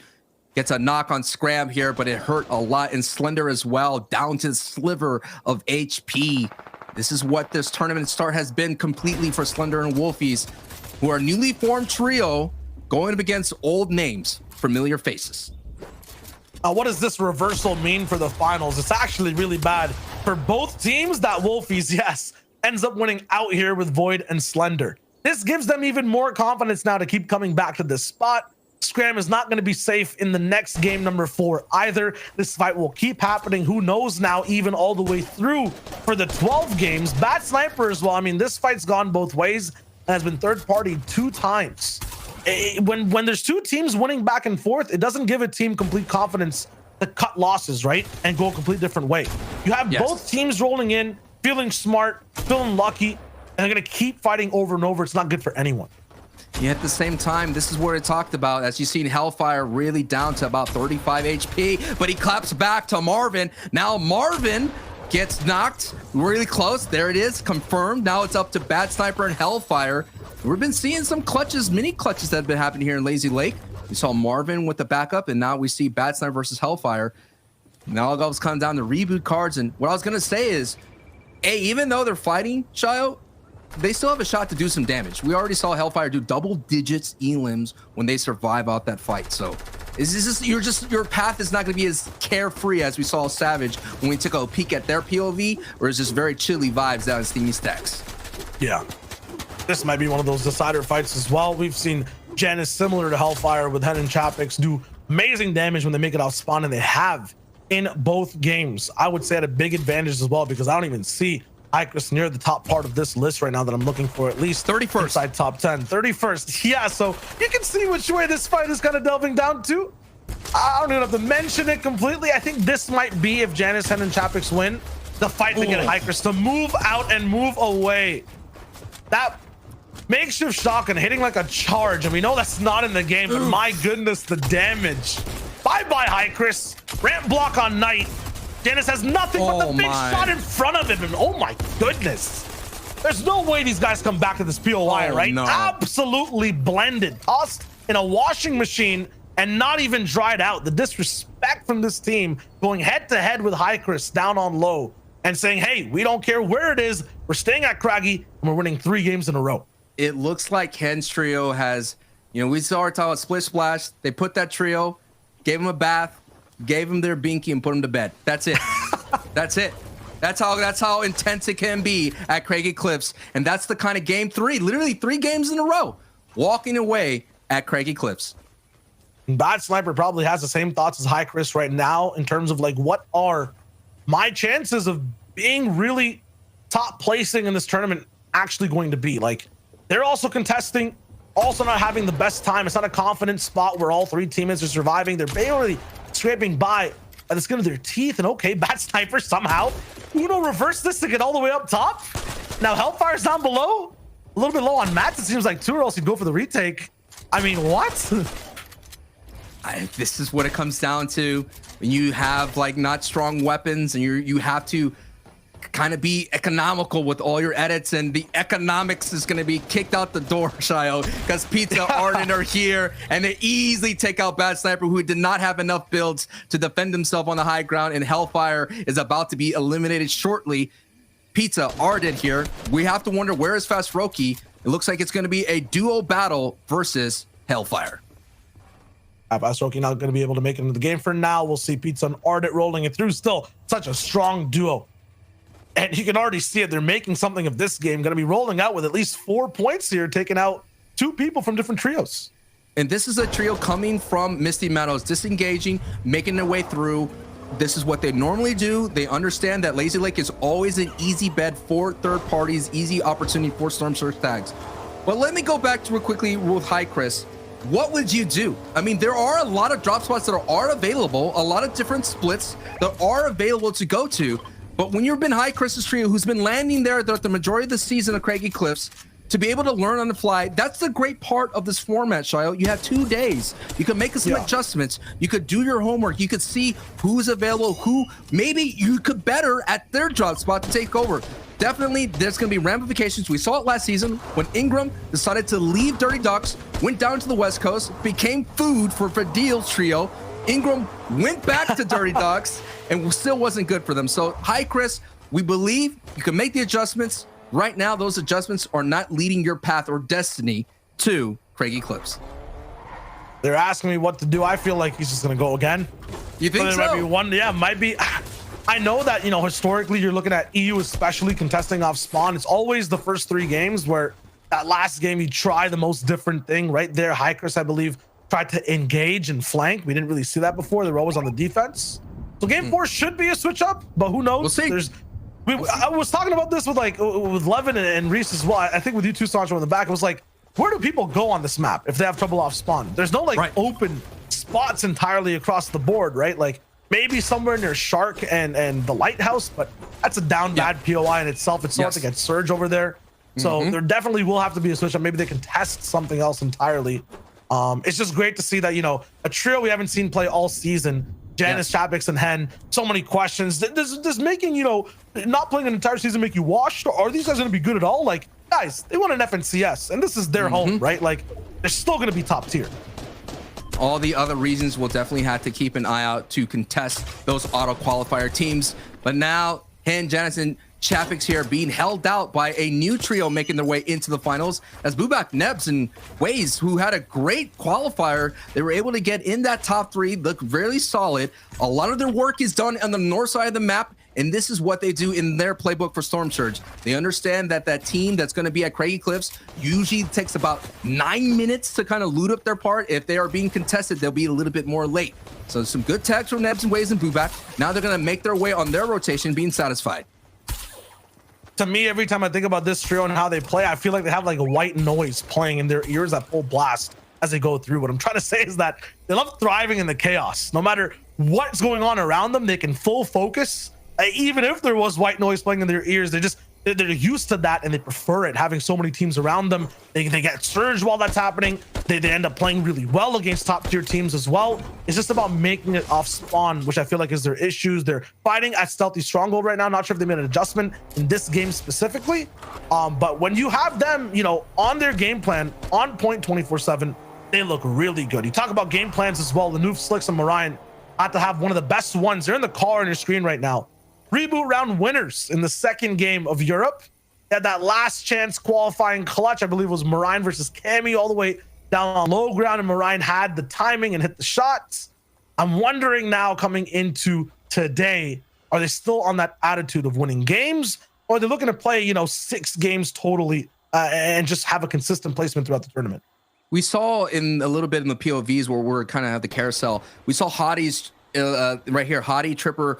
They had a great run when we saw in the semifinals. They dueled Tayson's trio, going back and forth, finishing top 2 in those 3 games. It was phenomenal. It was exciting to see. Hottie, Triple, and Elo Kratz were one of those teams that we had an eye on to be a dark horse in today's tournament. Yeah, the thing about that too, like why aren't they, popping off right now? That heat and specifically, and just heats in general, don't include the biggest names in the world, right? Yep. They're not as difficult. But it shows you that if you give these guys room, if enough people like the top 5 go down, Hottie, Trippin, and Elocrats can do damage on the map. Just to wait for that moment. Yeah, and watch out for Hottie's trio because they popped off in the last set of games here. So they still have that potential in that week 1 of qualifiers. They had to deal with Revsguard's trio. They had to deal with, I forget who came from Craggy Cliffs, but they still were able to survive those rotations considering they're back on their Orchard split. But now we're back in to see how the big dogs are doing the deal. Noah Riley and Reason, who fell early in mid-game in the previous match, were unable to defend the #1 spot. Now in another box fight with Nebs, Waze, and Bubak. Yeah, this is going to be trouble, I feel like. A little bit more so for Noah Riley, Vidil, and Reason. Expect them to win this fight because they're committing to it, but it won't be as easy unless they find a pinch. And Waze got distracted. Huge shots. Oh, no. This is what I was talking about. It's like fighting a barbed wire fence. This is so difficult. We see Vidil already going down. Now it's a duel situation. Might have got big shots onto Waze down there, but it comes at a huge cost to one of the members. And once again, Sancho, we saw it last game, playing as a duo, it's not as easy as it looks. You go down to focus. They're going to try another crack at it. Now, this is the second game back-to-back as they are as a duo. They had to take that fight because Storm Surge was at their door, and the trade costing their teammates. And you're just seeing the awareness of a duo like this. Like, they're taking shots while they're box fighting a team that's underneath them. They're picking bow shots. They're doing AR shots and getting those valuable tags so they don't have to overly commit against a trio. See, that's the kind of professional quality play that we're seeing between Reason and Noah Riley. They lost a third of their loot, though, with one teammate down. I feel like they have to commit to this fight. Moving away from here, there's no chance to get really, really far into the game. So they're going to try to, but down below Sancho, it's brick and metal. It's going to be hard to pickaxe through. It's going to be hard to force your way into those fights. So we'll see how that goes. It's going to be a same game for them for the last one they played. A very different situation. Andalex, Naziak Squeeze on the board, in the field. Loadout looking good. Damage throwing back and forth. It's not enough. Just 24 above right now on the right side of your screen. Look at the mini map though. There's so many players here that can easily land shots. And this is the kind of consequence, as Analyx pays a little bit for having that open edit. This is the consequence of landing at Cat Cod. You just don't have a really strong Storm Surge plan. A lot of the caddy corner, the teams that are in Lazy Lake, they already rotate out. Misty Meadows definitely rotates out early. So Analyx tweeted out that the reason why they're moving down to Camp Cod is they just want to be able to place. They want to be able to do well. But sometimes when you play passive, when you play safe, when you lay it up, you don't go for that hole-in-one shot. It may cost you for that opportunity for gold. You're playing with a different driver too on the course, right? They were so used to having peppers in their repertoire and inventory, able to speed past so many different trios. has changed for them. But yeah, they're playing a completely different Fortnite, and they're looking shaky while doing it so far. Sun Jules and Zaiku. I mean, watching these guys out of their heat, I believe they look really good mid-game overall. Right now, what is going on? Like, this is the worst state I've seen health bars in a long time. Having to eat peppers just to make sure, you know, you have as much HP as possible. This is dangerous territory. The Storm cannot touch you here, and Ziku takes big hit right in the grill as he's making their rotation. This is a team that we've been having their eyes on. They've been kind of heating up, getting better as each stage went on. Never made round 4, and they got better. Now they're just kind of running into the echelons, the cream of the crop of the EU region, and showing you how difficult it is to be consistent. Yeah, they have that same story of, you know, Sun and Jules. Really good when the lobby's light. First time though, Sancho's right, facing a lobby that is this difficult, has some premier names. This is going to be a very big wake-up call, but with 12 games to play, I mean, this was a trio that adapted very well to different circumstances. I feel like they'll be able to have something big, maybe even convert this game into points. 24 trios up right now. They have to wait till they're 17 to get 4 more placements, so see if it's possible. It's like a switch. When you're duos, you're a solo. It's okay. Now it's time just to play for placement. Let me be safe. Let me make sure I'm on my feet as long as possible, because there's 2 placement thresholds. When we get into the top 25 and when we get into the top 17, and of course there's a bigger threshold when we get into those top 3. So once they get to the top 17, that's going to be big placement points for them. So all it's about survival sometimes when you're a duo. But hey, Noah Riley, the deal and reason they were able to get back the trio mate. They didn't want to ride this out as a duo. Now they're trio. Still with one less inventory entirely to work with. Yeah, this is trouble once again. They're going to be basically parasites build to build. They were on the left one there with Nebs, Waze, and Bubak, and now they're on this other build entirely up top on high ground, making sure it's so difficult for any movement to be had, for the body to work correctly below them. Noah Riley beaming down. Vidil does not have a big loadout currently, and this trio should be low on ammo, splitting it with a fresh body as well.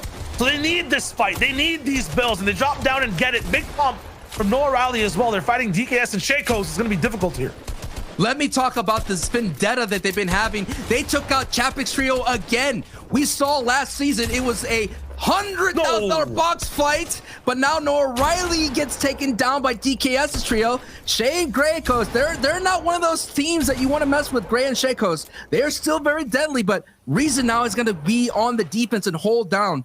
Wow, what a big scrum that happened. But I just really feel that Hen's trio has a bullseye on their back, and Noah Riley, they're just going at it, man. This is so many engagements happening today. And DKS talking about defense. Down. These guys don't know the definition of the word. DKS was down. They traded reses, but when Reason was supposed to play defense, he was looking for edits, ready to attack.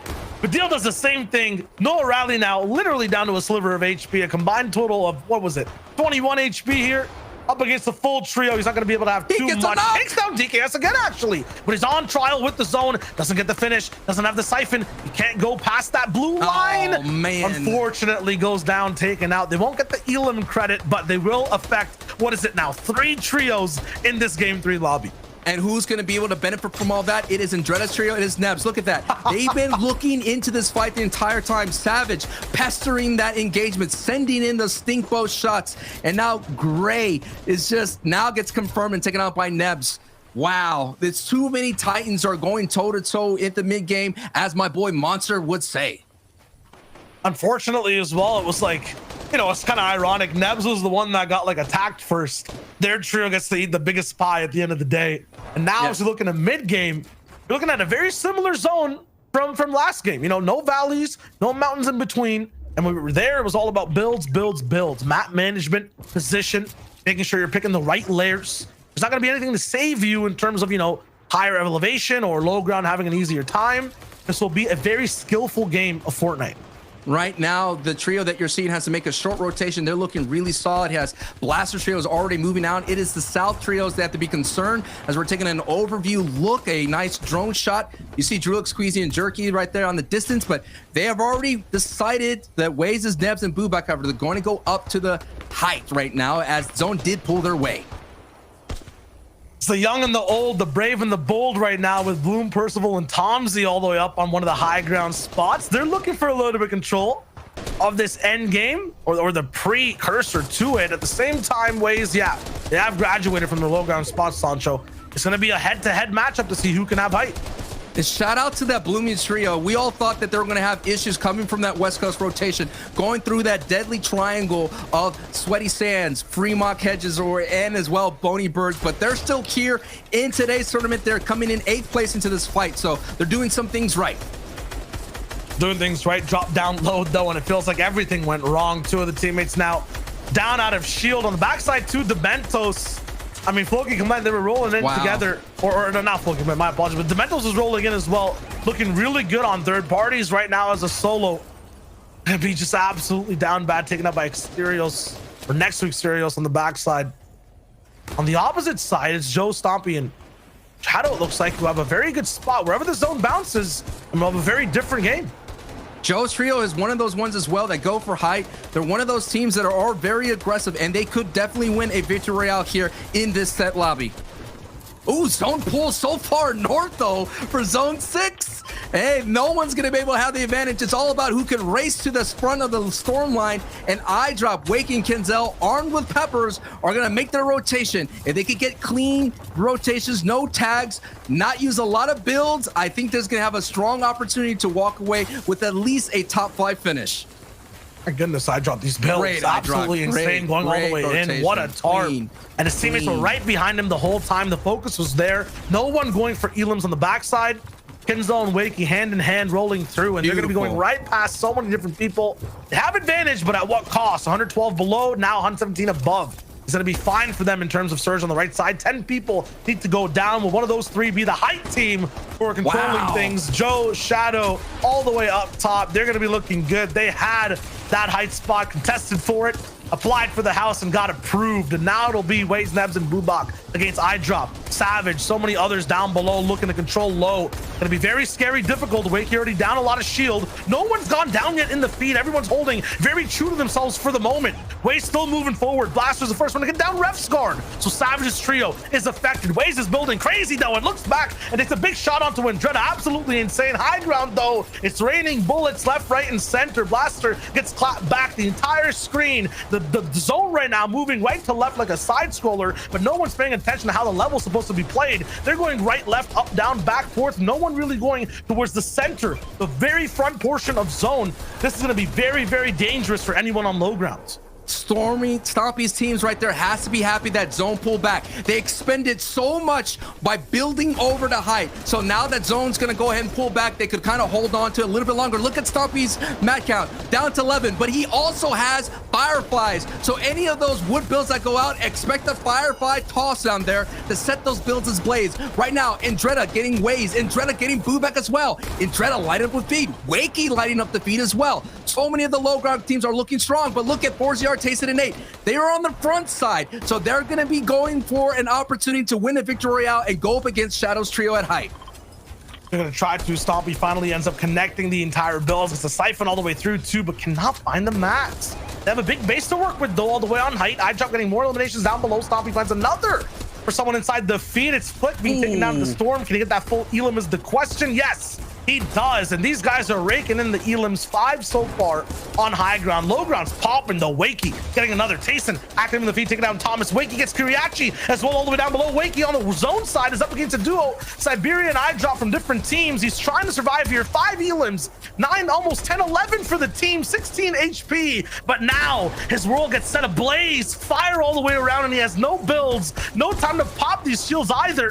He has to move in completely raw with no mats, just the shots he has available, and no shotgun it looks like for the moment either. Joe's dropped down from height. He's looking for shots. Tayson, trouble in his box. Wakey still surviving. They find eye drop, but there's so many solos left. Tayson and Nate are the only solo setting in the way of Joe, Shadow, and Stompy here from getting the victory royale. 5 eliminations here, but there's some big valuable placement points right now, all on the line as you see Tayson and Nate retreating back to the backside here. It's a 3v2 on that side of things, but there's definitely is one person hiding around, and there's that one person. Wakey gets shut down by Stompy for a brief scary moment. Stompy survives that show up right on the backside here. Now it's a 2-team battle right now. 3v2. Tayson goes down, and now it's a 3v1. It's a matter of moments for Stompy, Joe, and Shadow to close out with a very aggressive height take and hold and a victory royale. It took down the star at the beginning of that. Tayson knocked below. The classic duo of 4ZR Nate did not hold the pressure down all the way from height. Sancho, they almost ran out of builds, but they had enough to win the game. They had enough to win the game because Storm pulled back, and you saw that one Firefly jar caused so much destruction down below. When you set those builds on fire, it hurts, ticking for 15, and that was a great run for Stompy's trio. Yeah, so many solos in that game too. Wakey with a big pop off. A lot of action on all sides of the board. We have to throw it to the desk to see exactly what went down. Game number 3, gentlemen. That's another one down in the books. And I just love kind of what they're talking about is like, it doesn't matter what these trios, what weapon, what item that they have in hand, they will utilize that to its maximum efficiency because all of them have their eyes locked on tomorrow's #1 spot. I love to see it. And I got to give it to him. Stompy trio, Joe, Shadow, y'all freaking killed it. Coming in with the victory royale. That's momentum, right? Being able to just get that ball rolling, Reese. That is exactly what they need to jumpstart their gameplay. Yeah, these are one of the first team that I actually VOD reviewed this season to try and see their strats because I've heard a lot about how they were taking height in particular, and they're really, really good strategies to do it. Most of the time, they were just looking to get really, really far ahead at the first of moving zone, like we saw here, looking back, and then you have Joe and you have Shadow just crank for height as much as possible, use those materials, while Stompy is a little bit lower down, spraying and pressuring the teams who are still at the back of the zone. So these guys have height locked down. This is their signature playstyle. If you know Stompy, you know from any season that he's been in, he's been a high ground player, and I am not surprised to see them pick up a single victory royale today. I do want to see how this playstyle continues to work out through the other games, right? We have a plenty more to go. There are a lot of teams vying for that high ground spot still, so will they be able to keep it up? We'll have to see. Yeah, I think that's a big question for them, right? I think the big thing is if there are games where they can't necessarily get height, what do they do from there, right? Are they a team that's going to be strong playing mid and low? Question still to be had, right? You sort of look at them versus like a Queasy, Trulex, and Juriki in terms of the style. Very similar styles in terms of the way they want to play for height, the way they do actually play for height. Queasy and or Trulex and Stompy literally played with each other last season, right? So sharing similar philosophies there. But the difference between that trio is that, you know, they're a lot better in terms of when they don't get height, how do they play the game out from there? So big questions to be answered for Stompy, but to get the victory royale is really good. Like you said, Reese, not a surprise to see a team like this get a victory royale into there.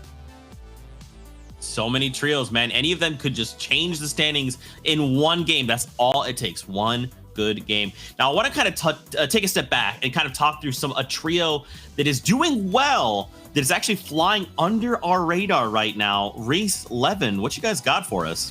Yeah, you know, for this, look, this is a trio that I've been talking about a little bit in the qualifiers of Sun, Jules, and Zico. And in game 2, these guys got 9 eliminations total. And realistically, I definitely hadn't heard much about this team coming in prior. But when I started to look back through their placements, you know, these guys are really popping off in cash cups. And then all of a sudden they start doing well in the qualifiers. And then in the heats too, this is the market sign of a team who has real potential. Now we see in the first couple games, these guys are really, really starting to move up the leaderboards in their first finals.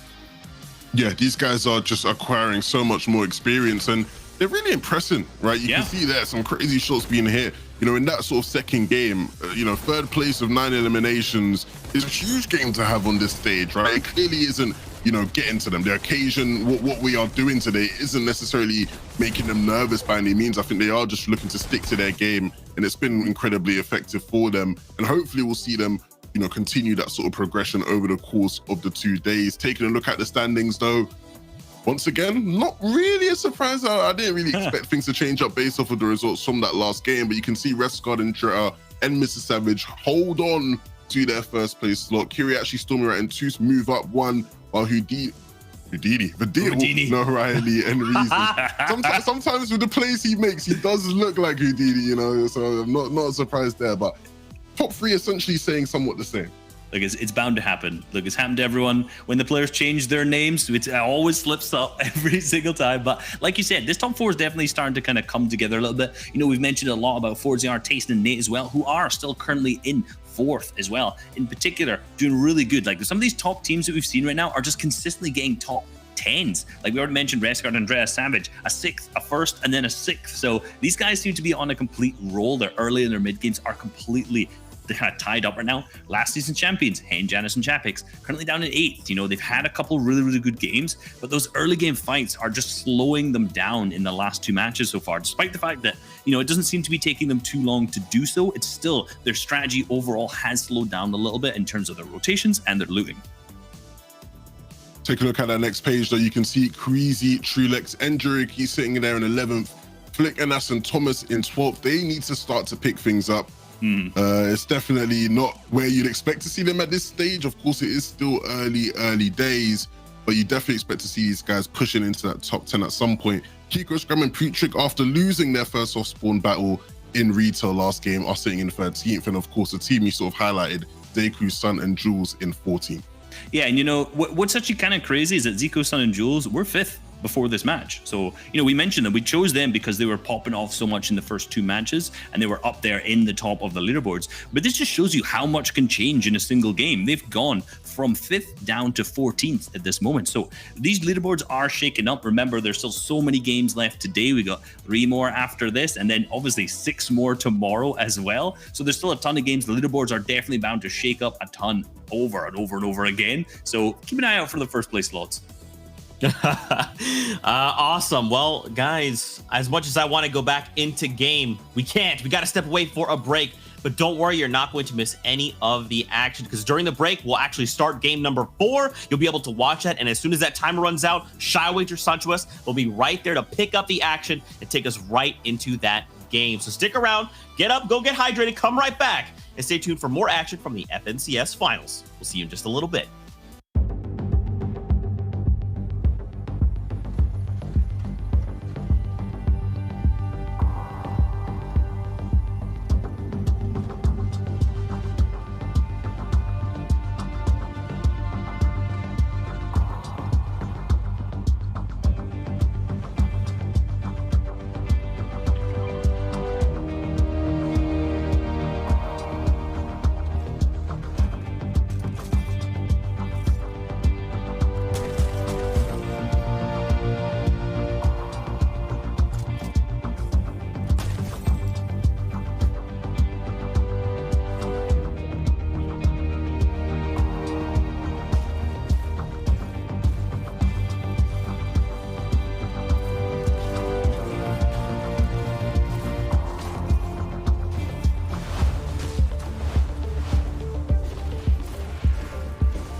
Welcome back to game 4 of the FNCS. We're checking in with a lot of teams. The early game already happened while we were taking a break. It seems that Refsguard, Andretta, and Savage still in the lead, unaffected this game. But Sancho, you look at Booback, you look at a lot of different fights that are still going on around the map. I mean, the action does not stop. Yeah, we're seeing fights break out everywhere, but it's still the same fights that are happening over and over again. Not any kind of trio making a huge adjustment, not changing up their drop spot. Right now, we see Podesai's trio has been eliminated by Bobek's trio. We also have High Crest's trio has been eliminated again by Hen's trio, and Blaster, Nikov, and Alpha down in Weeping Woods being eliminated. And now we have eyes on Fremok, who was a star in the earlier stages with probably one of the earliest social media clips that we saw popping off, putting Cammy, Seti, and Teak in a box and putting some big plays. But now he's going to have to go up against a third party of Noah Riley and Vidil, who had their eyes on Crizzy here, and Crizzy's in trouble. And Default, Wolfies, and Fremok may get some big eliminations here. Moving away from their hedges, going straight into the fray. This is going to be such a weird fight. No one really expected this, I feel like. I don't even think Fremok's prepped for it entirely, but it will be a natural 3v3 from what it looks like right now with the arrows. On the backside, lots of wood walls, so easy for Fremok to break in and get a free shot off, but he's going to stick to low ground for the moment. Fire blazing on his feet as well. It's getting hot, getting spicy. Chasing back towards Wolfie. They need to regroup here, but Vidil, he hasn't had enough just yet. We did see this in game 1. Fremok last time decided to disengage and just walk past this engagement to not third party. But now, Reason, Vidil, Noah Riley, seeing that they don't want to be too confident and go all in into this fight, now pushes the chips forward and now being aggressive against Fremok's trio. This is just trouble. This is desperation, I think, from both sides for the moment. Noah Riley, I don't think it's as much desperate, but they're definitely taking advantage and clapping back, going straight for height. Not really moving for box to box or being careful because of what happened the last 2 games. Noah Riley, though, he meets Wolfie. They have a back and forth. You can see the edit mishaps going on Wolfie's screen for the moment. Nerves definitely in play, under pressure, but no player has gone down from either side just yet. I would say right now, Noah Riley's trio is looking strong. Rifla here coming in from the other side of Weeping Woods. That's Savage trio mate trying to take a peek at this fight as well. I don't know if this is the kind of door you want to be knocking right now. It's a very dangerous trio that Rifla's just run into. Default Fremok now going to take a breather here, but I think Rifla's by himself. And if that's the case, that's going to be the green light for Reason and Vidil and Noah Riley move through. And now the disengage is on from Fremok. The call has been made. That was going to be a very scary situation, considering that Fremok, we've been seeing that once they get near the end game, they'll be able to light up the feed now. And Rifla now is in the fight of his life. He's gonna have to run. He's not planning for this to happen. there's no vehicle, there's no river, there's no zip line. There's a car. Can he get away? 32 tag. Wow. The hot pursuit might be round up. I think he is able to get it away. It's really close to being exploded on right there. Oh, more tags. Rifle literally windshield out, bullet holes in the car. Yeah, you can imagine him just dipping his head down below the steering wheel as shots are ringing through as he just gets away from the grasp of Reason's trio. Man, it must be so tough to go up against this energy from Reason, Vidil, and Noah Riley. He runs into energy another trio. contained from an entire season of not being able to W key and push trios inside the FNCS. They're up against Percival and Tomsy now, who've been affected by Rifla. Rifla finally going down and had a few good shots, but they are not going to expect this. This is not the regular trajectory for this absolute lethal plane rolling through all these builds of 3 members, the strongest fighters across the world, it seems like, and they're all up in tune at the south side of Weeping Woods. Tomsy, though, clapping back, making Reason actually fight for this one. It looks like there's a little bit of a thorn on the rose petal garden that these guys are trying to walk over. Tomsy, though, clipped down. It's up to Percival to try to clutch this one out, but he's up against 3 Titans who are honing in for the Elon. You talk about a rose garden fill. Well, the deal is just the lawnmower right now. It's just destroying Bloomy's run. Bloomy already not in this fight. Bloomy in the top 10 going into this match right now. And we talked about how much they've been able to survive these deadly rotations that they had to go through, able to survive Kinzel, able to survive Tayson Fremont. All that survival has just now been stopped by the last team on the rotation of Noah Riley, Vidil, and Reason. So My, oh my, this feels like deja vu. This is what they did last season. Anybody on the West Coast, you better have a high alert, put all notice out for Vidil's trio, because they're coming for you now. I think they're extremely confident going for the rest of the way here in day one. It doesn't seem fair though, right? I said in the past, like, to balance out that trio, they should have a siren online if they switch to their weapons, 100%. Yes. Like, that I think would be even playing field for any other trio in the lobby in the world against them. It's not fair. Have you seen them lose a fight really in the early game? In the mid game, No. yes, it's difficult, right? People are boxed up. They go for slightly aggressive plays, but man, it's just not fair. Not fair at all. But this is what it is when it comes to FNCS. You know the drop spot. You've known for the longest time. We haven't seen them compete. We haven't seen them fight. And now we're seeing exactly what they can do. Now we're on to 4ZR, Nate, and Tayson, a newly formed trio fighting out of Sweaty Sands. We had a phenomenal run in the semifinals, putting up 22 eliminations and a victory royale. One of the best performances in today's season. Right now, sitting about 74 points, looking really decent, about mid of the pack right now. So they're actually in 4th place. So that's really where they want to be. They want to be in these situations. 68 above. I think they're really comfortable with this. They're fine being just above Storm Surge. 13 above now. It's getting a little bit scary. I mean, they're still comfortable. They're still comfortable. 3 above. Oh, okay. This is a different trio. Okay. This is a weird spot. Lazy Lake for Slender Wolfies and Void. So they moved out of retail. Gotta remember, we're tuning in slightly late with this game, and so far we've seen them lose 2 games, I believe, and now win 2 off spawn. In trouble. This looks like worse than Retail Row, heavily contested. 2 items in the inventory, limited ammo. Wolfie's rolling up with half HP. Slender doesn't have any shields at all. This man is basically going in absolutely worthless on loot, but he's looking for something to get. There it is, a big portion. The items drop down. They can definitely get, a gas canister as well that can cause a lot of ruckus with flames inside. Oh my god, a missed shot from a Nas. You don't usually see that, but Slender gets to live because of it. Clap back from Wolfies, the 83. Yes, this is big, but Storm Surge is arriving all around. Thunder Void down, and Wolfies goes through as well. The Guild Gamma trio is here to collect, and collect they shall. This is the adjustment that this trio's made in the earlier games. They rotated away. They try to take their shots from a distance. Now they're getting right into box-to-box engagements there for Lazy Lake. Considering that Lazy Lake is in the central of the zone, it's become a battleground, but the battle continues just on the outside. Shaco's, DKS, and Gray on the wrong side briefly for Storm Surge, and that engagement was pushed by Storm Surge. They had to go to build off. Now Shaco's in a world of hurt and only builds to protect him. With 2 med kits to withstand is Marine, Slicks, and Lanouf right now going in, trying to capitalize on Shaco's shambles.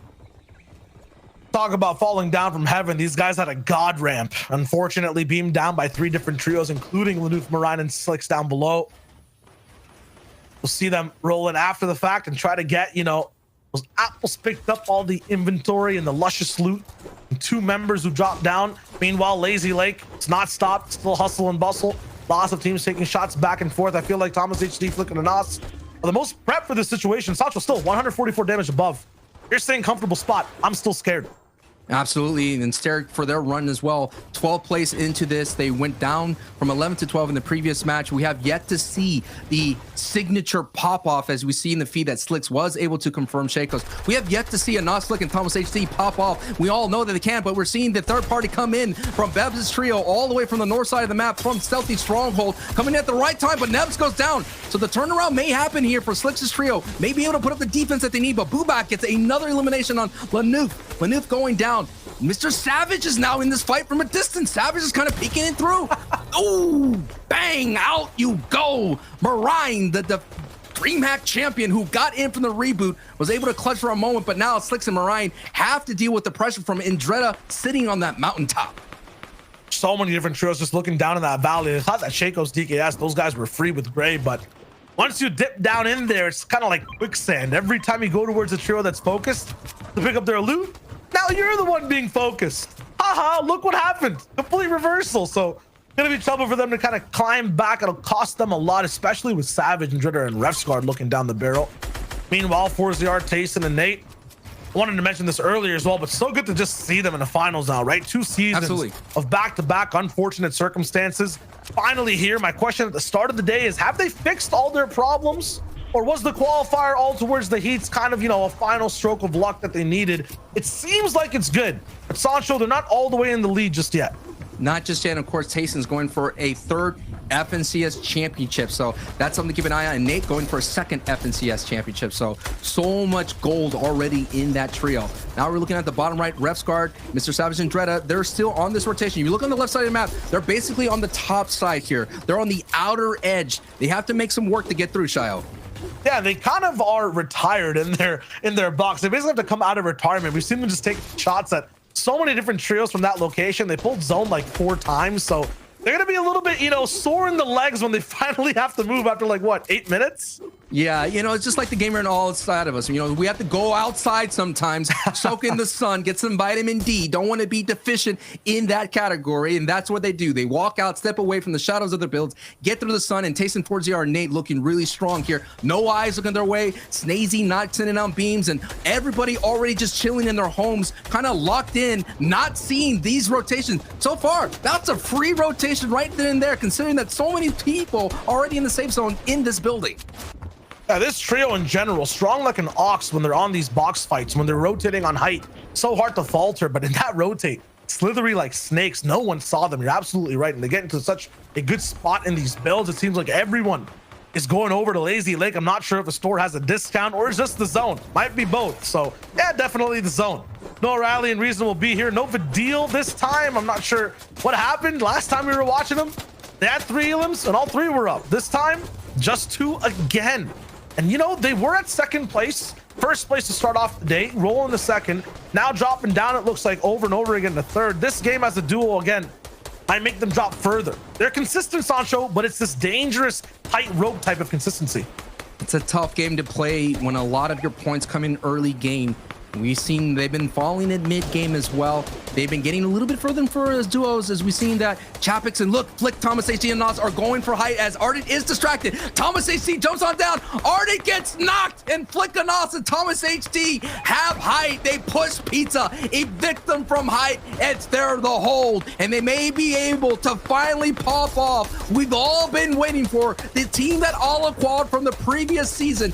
Their signature game is right now in front of them, but Zone pushes. Zone 5 goes away from Lazy Lake, but wow, what a great retake that was.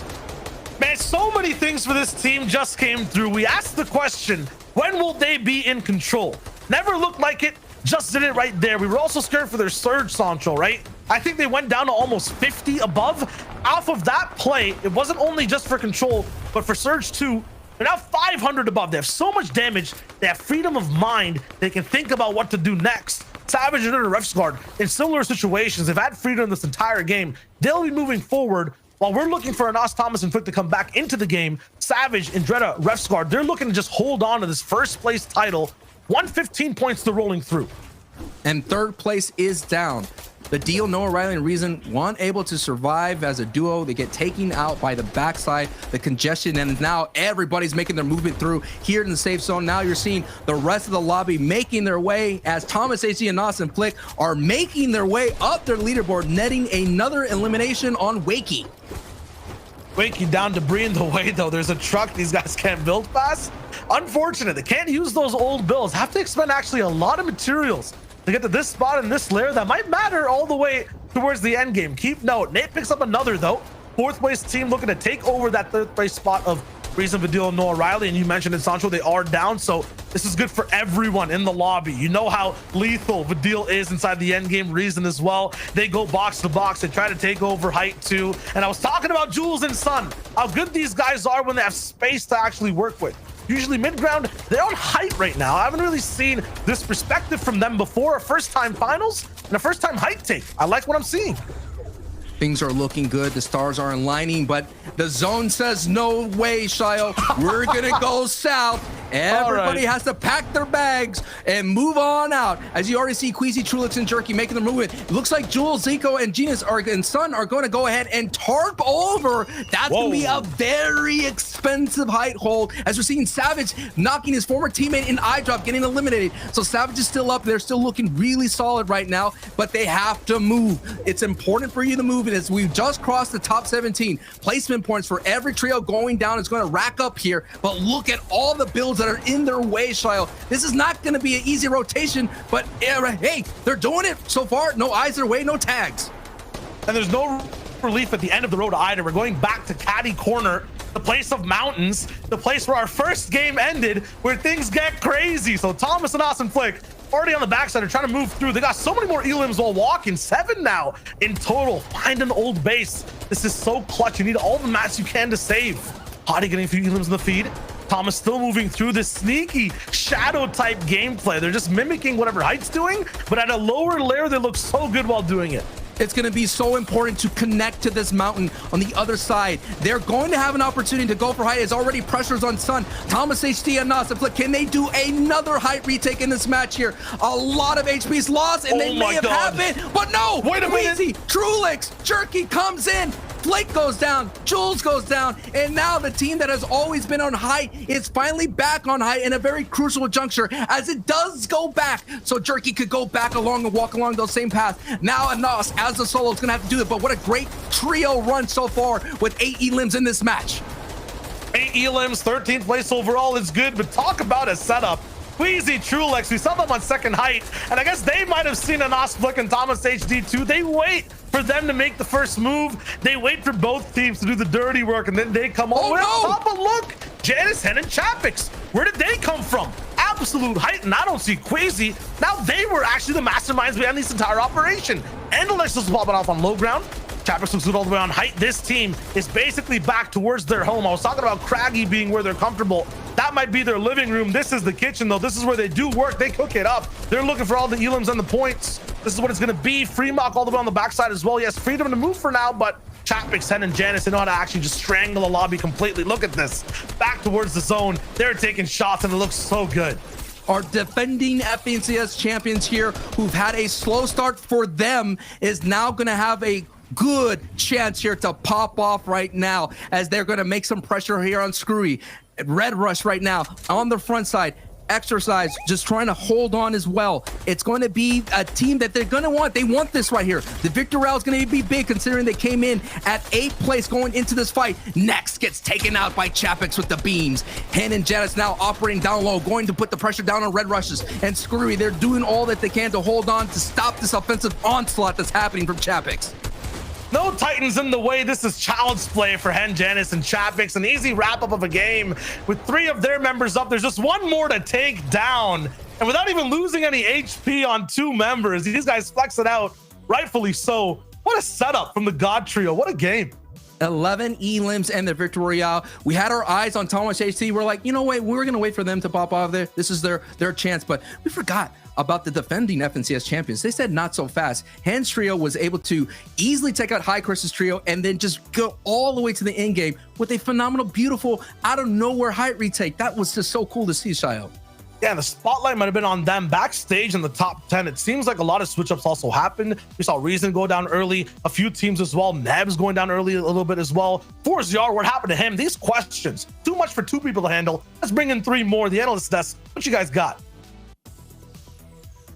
Well, thank you guys so much. As you know, we have all the information you could ever want because Reese 11 are here. They're going to break it down for us. Great game, though. Once again, it's like there's like these little pockets, right? Every second, every like microsecond that passes, every trio is like, okay, calculating data. For Janice, Chapix, I mean, and Hen, they're just like, okay, we have an advantage here. We're going to take that. Oh, you just created a window for us there? We're going to go through that window. Just absolutely insane. And this is why they were your champions last season. A trio we have not gotten to see at all. And even now they're saying, listen, I know you haven't seen us for a whole season, but we're still pretty dang good. Huh, Levin? Pretty insane. Yeah, honestly, there were many people that would have predicted these guys to maybe not do as well. We even talked about that potential in top of the show, right? Because when a team's contested, it always looks rough, but these guys have silenced every single person that doubted them. Everybody must feel like fools, right, if you doubted these guys, because they've come in today, not only have they won off spawn consistently and just look dominant at Craggy against a team that's been landing there since the start of the chapter, but to now come out and win a game on top of that, right? Like, these guys are true champions and they deserve that respect. Yeah, and realistically, I think me and you were also people who I don't think we didn't put these guys in our top 5. I don't think so. And Six. They were just one outside. You were 6th. Okay, 6th. Yeah. Oh yeah, for me too. I put them 6th too. But that's purely because we see them contested in Craggy Cliffs, and we know High Chris's team has been landing there for seasons and seasons, and they're both veteran teams. But honestly, I did not expect the dominance of Spawn from these guys that we have seen. Like, this is honestly an absolute wiping so far, and clearly that's setting them up so good to do plays like this and to take height later on and to completely dominate out. Talking about another team that's dominating, guys, Savage and company. I mean, Levin, these guys are looking so good coming into this. I mean, what is the key to their success? How are they doing this? Well, honestly, I do want to sort of highlight each individual, right, as part of this trio, because you look at Mr. Savage last season, he was playing with Tayson and iDrop, and things didn't go too well, but within this trio, the roles have sort of changed. Of course, you have Refsguard, who Refsguard's going to show you what he can do. He's the kind of guy who in endgame scenarios is going to be able to get you eliminations. It's funny, right, because you see here, opens up the edit, gets the cone in, some nice box fight mechanics. Just wanted to point out, this is his old teammate here, right, his teammate from last season here that he's run into, but what he's actually going to do is just take up Puchik. Puchik's already low. He stands no chance. The cone's in the box, and you can see what just happens right after that. He gets that. And right, that's the kind of thing you can expect out of Refsguard. Mr. Savage, though, last season, he had the responsibility of tarping within his trio, right? He had to sort of lead the charge. This season, he's sort of been unleashed a bit because he doesn't have to worry about that all the time. And Dreta is usually the guy that can sort of take over that responsibility and lead the way. And it allows Savage to sort of have these plays that we know him to have, right? It's the reason why people like Sancho are saying that he has, this pop-off potential in endgame, because now he doesn't necessarily have to worry about tarping every game. And so he'll have plays like this, where he uses that harpoon, boxes a Nas up, and just takes a Nas out. And Nas can't do nothing there. That's one of the best plays in the world that he's doing like that. And then Dreta, right? I talked about how he's the guy that's now leading the charge for these guys. Doesn't mean he doesn't have the ability to pop off. You can see in this game at the bottom of the screens here, and Dreta and Refsguard are down. If you look at them, if they're down, they're out of the game. It's up to Dreta to sort of lead the way, and it's up to him to clutch up. Comes into this end game, right? He had 93 points. He picks up 1 placement point, but look at the way he just clutches up this game for them. He picks up some key eliminations. Look at that shot on Waze. He's able to just stay in the game for long enough to pick them up way more elimination points, way more placement points, and he actually finishes the game here with 108. You'll see it eventually. This went from 93 points to 108 as a solo. He clutched up 15 points just by his lonesome.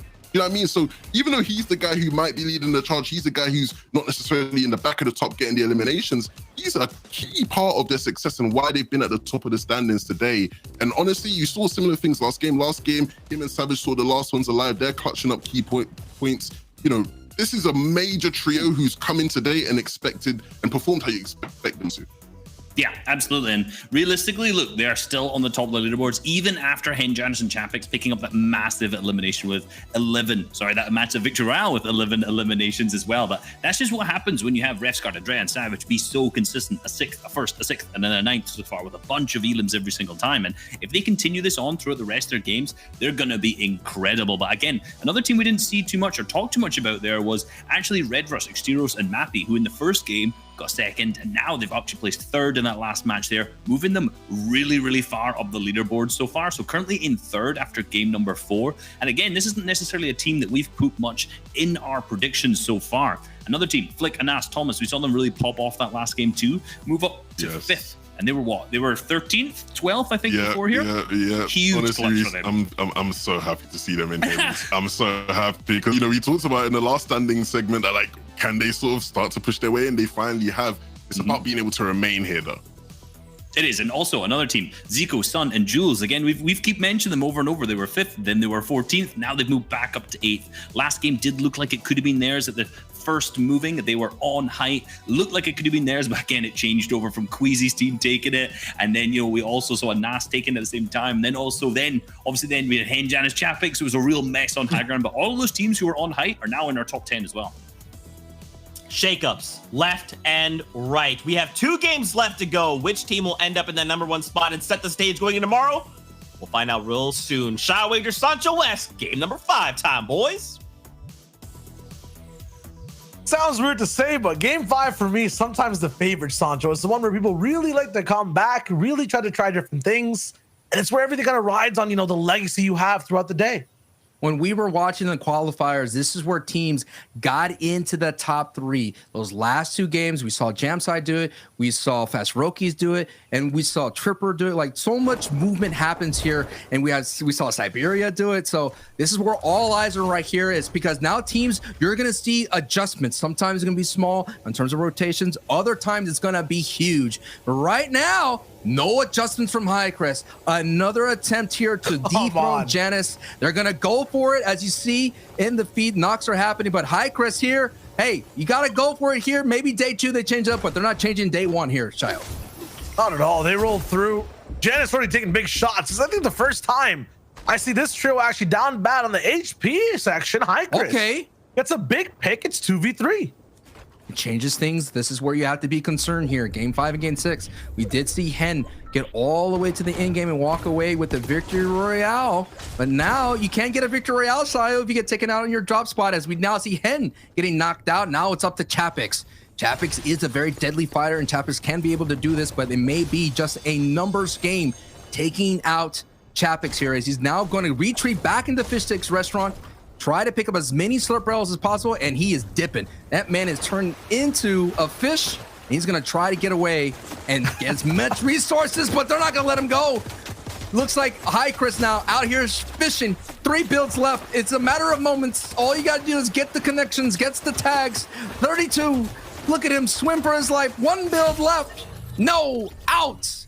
Finally, a 4-0 advantage now goes in, actually 3-0 advantage. Now it's 3-1. 4-1. 4-1. It looks like for the 5th game hard. rolling in. Yeah, Math is hard. 12 games. We gotta keep it all contained. There's a lot to go through. A lot. Save it as well. Rifle Chrissy. I mean, these guys got absolutely eviscerated last game by the flex rotate of, what was it? Reason, Vidilno, O'Reilly. This time, actually fighting inside the house. We were tuning in mid-game a game before. Now we're kind of getting the early perspective of Weeping Woods, and now lots of weeping going on here, at least for Nikov's squad. I haven't really seen them past the first game. Inside an end game, it feels like Save It, Crazy, and Rifle are the ones eating good. Yeah, that's one of those trios that made that adjustment. They were able to qualify through a completely different drop spot at Craigie, I believe. They're doing really well. They had a solid run, but it just shows you when you change up your drop spot that you're not familiar with, that you haven't been practicing the entire season of scrimming. I like Savis Trio. So far, no success, and they're definitely on the bottom side of the board, and we've been seeing that throughout the entire day. Anyone's making like changes in it, not finding success. The one thing I am surprised that we're getting into this fight here is that Floki Clement Deceptos in 28th place with an uncontested Pleasant Park. Wow, that's I'm not sure if Pleasant's like a cursed spot. It could be, dude. It could be. Ever since season 4, it's felt like if you're coming out of there, I mean, I don't know what Epic's doing. They always tempt you. They always think, oh, you know, Jonesy's there. You get an upgrade. Oh, the bunker chests are. Wait, there's 2 bunker chests up north. Maybe this is a place that we should definitely alpha and fight for. So far, not cashing in. And I have to definitely look at the VODs here to see where that team is kind of falling short for the day. Seems like it might be off of like the first surge or a mid-game fight they keep taking in the first 3 games. Right. Definitely looks like it surged like on game 2. And the most recent game, they didn't make it all the way to end game. They got to play a little bit, but that was a little bit of a crazy zone. It was difficult to handle. And they kind of talk about as well, I mean, that team in Pleasant, they've always says what you typically do is you go up north to Stealthy Stronghold to get some tags, but Bebs' trio, Nebs and all them, they're not easy to take out. They're so far putting up a great defense against that rotation.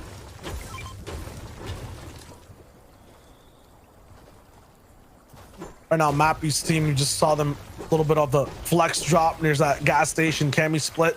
Yep. Tight beat. They're rolling in at 3rd place after that last game, 13th. Oh no, 3rd overall, mind me. 6 elims. They've been getting progressively better. Started off the day with a 2nd place, and now are looking real good. Go back to Clement, Floki the Septos. Odd loadout for what I'm seeing. This has to be the game. Could also be the zones that are affecting them at Pleasant Park. They have to move through so many different trios. We've been down at Caddy Lazy twice now. It's difficult. One of the trios that we have yet to really talk about, but have been kind of flying underneath the radar, is on the bottom right of your screen. Tusa's trio alongside with Kirachi. You know, they've been doing really well. They've been having the same kind of free rotations as if you kind of like take a ruler and go all the way diagonal. That's the same as Andretta. So all these trios right here being uncontested, but their rotation is also clean. So I'm thinking, what a great performance for Kirachi, Stormy, and Toos. They did really well in their qualifying, coming into 4th place here. I think with what their game plan has so far hasn't been disrupted. They've been doing everything to their playbook and executed very well. When you go back and look at the top 3 performance out of the 12 games, these first 4 that I'm looking at from Stormy, Toos, and Kiriachi definitely fit that flow. 5th, 4th, 7th. We're gonna have elims in every game, 8 in the second one. Most recent one, game number 4 that they played, yeah, kind of missed the mark. Didn't get any elims. They went down a little bit earlier as well. Looks like surge issues possibly. But while this is all happening, maybe this is why Loki the Symptos are having trouble. Maybe. Looking at the way Reason, Vidil, Noah, Riley, they're just free-flowing across the entire map, and Pleasant might be on their sights for more than just one game. Yeah, and this team right here has finished 25th, 17, and 26, and only getting 1 elim. 1 elim from this solid trio who've been doing really well in this season so far. Ah, you're right, man. Vidil trio has just been having the free opportunity. Vidil trio is playing as if they're landing at Sweaty Sands. So that trio, anywhere they land, they're going to go ahead and see what they can do. And if they get a couple of tags, they're going all in. And look how strong they are. I wondered what kind of weapons they would have walking out of Boney Burbs, and look at it. Such a solid one right now. And I don't think Floki wants this fight. They're not going to do anything right now. And look how much Noah Riley is just walking up into this house. Like no beams are coming his way. They don't want this fight, child. They don't want it, but Noah wants it and he's going in.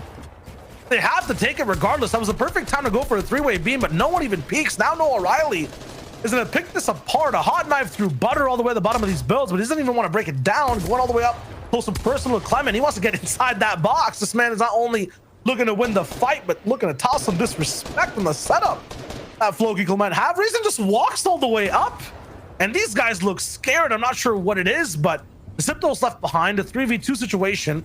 The classic Noah Vidil pinch about to happen while Reason makes sure Symptos doesn't go through. Now he drops down and participates as well. I mean, what is this? I've never seen Floki, Clement, and Symptos be on the defensive so bad in Pleasant Park. And these are great fighters. Decepto has been on a hot streak this season. Been really solid solo with a lot of solo clutches. He is no slouch in himself right here. But when you're in the target on the eyesight of Noah Riley's trio, you just become a pub fodder on essentially, man. It is what you become.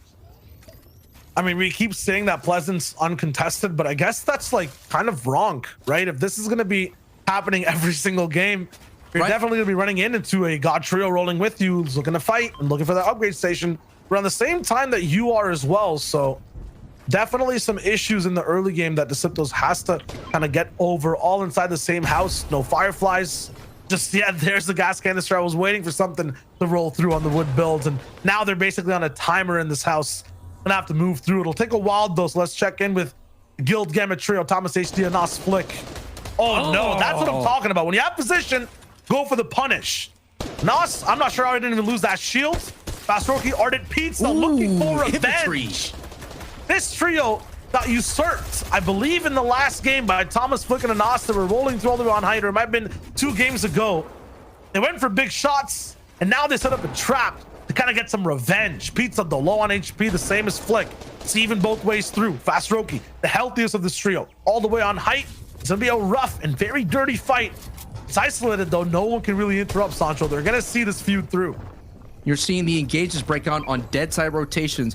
That was a great position from Fastroki coming out of Lazy Lake, going to their Storm Surge location there to look for anyone doing a dead side. And that's Thomas H. and Nas and Flick, always doing dead side rotations. They're coming from Dirty Dogs, remember, the Danish Dogs. Right now, they're running into a roadblock. And Podosai, I don't know, must have changed their drop spot. Now, Podosai was usually landing Southeast Stronghold. We see Podosai all the way on this side of the map. Now we're going to our #1 team sitting really solid right now, considering that they're going into this match at 14 points. Not a big lead, not comfortable just yet, considering this is only day 1. But right now, some lobby focus coming through. And that's what's always dangerous of making these car rotations, is you're going to make a lot of noise and eventually someone's going to stop you dead in your tracks. But I think Andretta Savage and Revsguard, who've been doing really well today. They've been sitting off on distance, third party comfortably, getting tags on some third party fights. And I remember when I was watching Zayt stream one day, and Zayt was talking about great teams play Storm Surge positions. They're not about looking for elims. They set them up so where the lobby comes to them, they could get some great beams. And that's what Savage's trio has been doing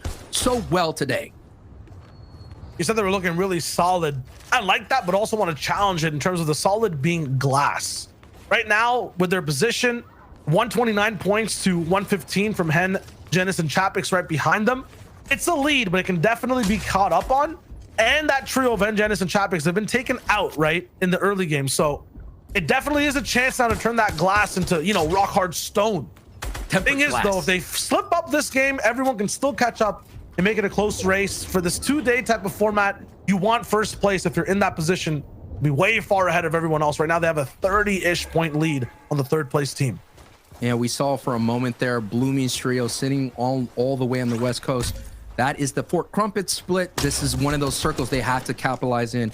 When the circles come your way and they're in your backyard, that's your chance to do well. The only thing you have to overcome is Storm Surge tags, because, you know, teams are not going to get there yet. You're not going to have an opportunity to pick on people making rotations like you're seeing here with Jetsku's trio. There is another trio on the right side. They've been shooting shots their way, doing all they can to get a 20-30 tag here, and that's Jamside Dementos coming from Misty Meadows. So those are the rotation periods that are coming through, and now we're seeing Save It Rifla coming from Weeping Meadows here, going against Queasy.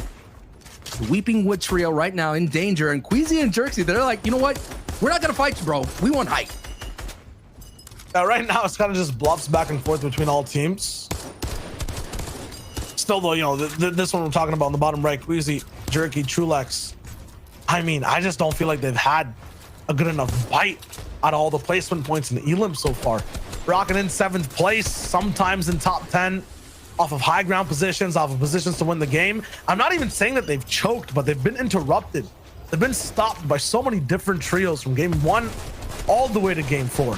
And, you know, past that too, I think in game 5, this is where they really need to lock it in and have a good game.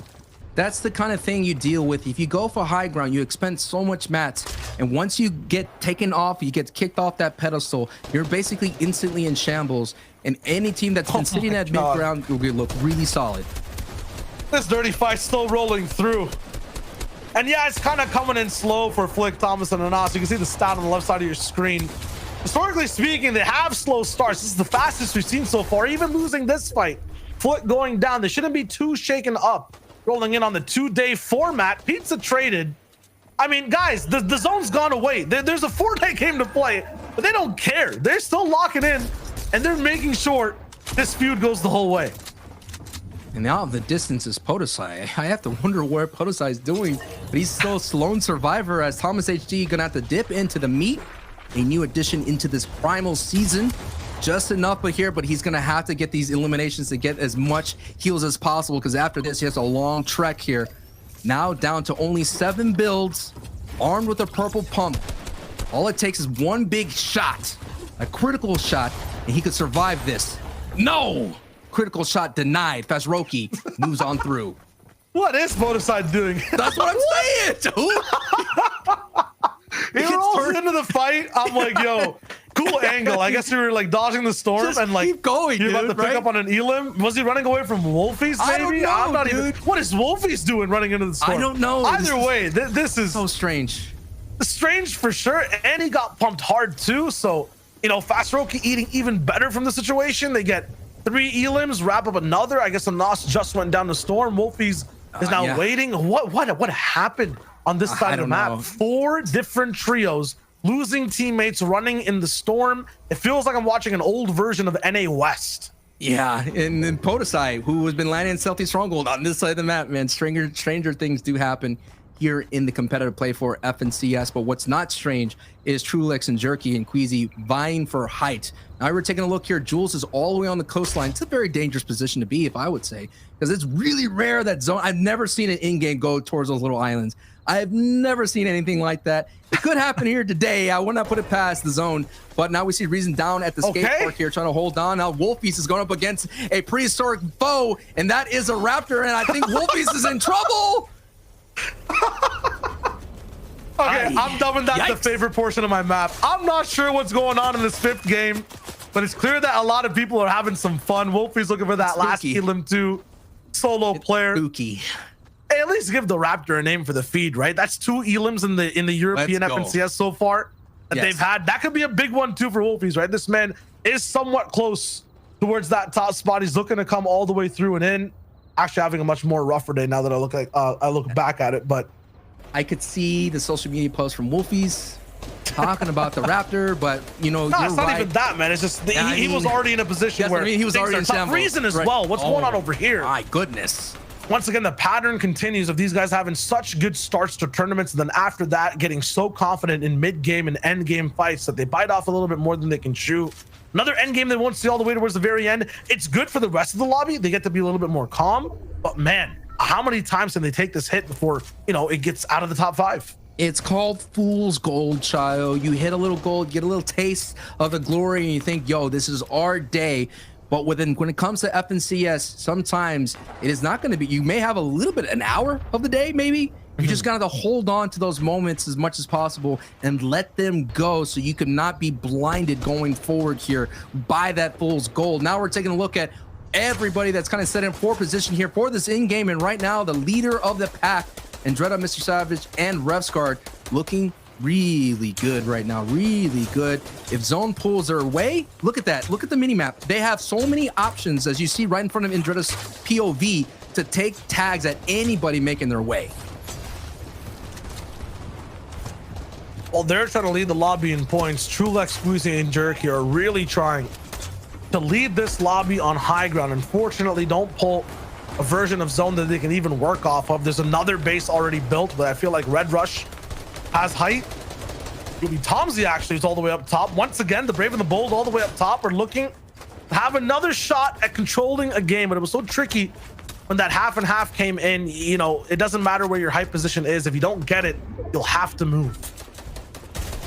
And right now, the team that doesn't have to move is Andretta as much as possible. They're a little bit, literally, dude, that couple of meters, because we're EU casting, that couple of meters is just enough to be that advantage that you need. Look at that. So many boxes right there that they're just ahead of this, like, congestion that you're seeing. And that is what's been putting them in those great positions. Let's see where this is. In about 45 seconds, Zone 5 will be revealed here. And already so many trios, they had no choice. They're kind of going into the south side of this turnstile. And it's about to get very spicy here in a second if Zone 5 pushes out of their way.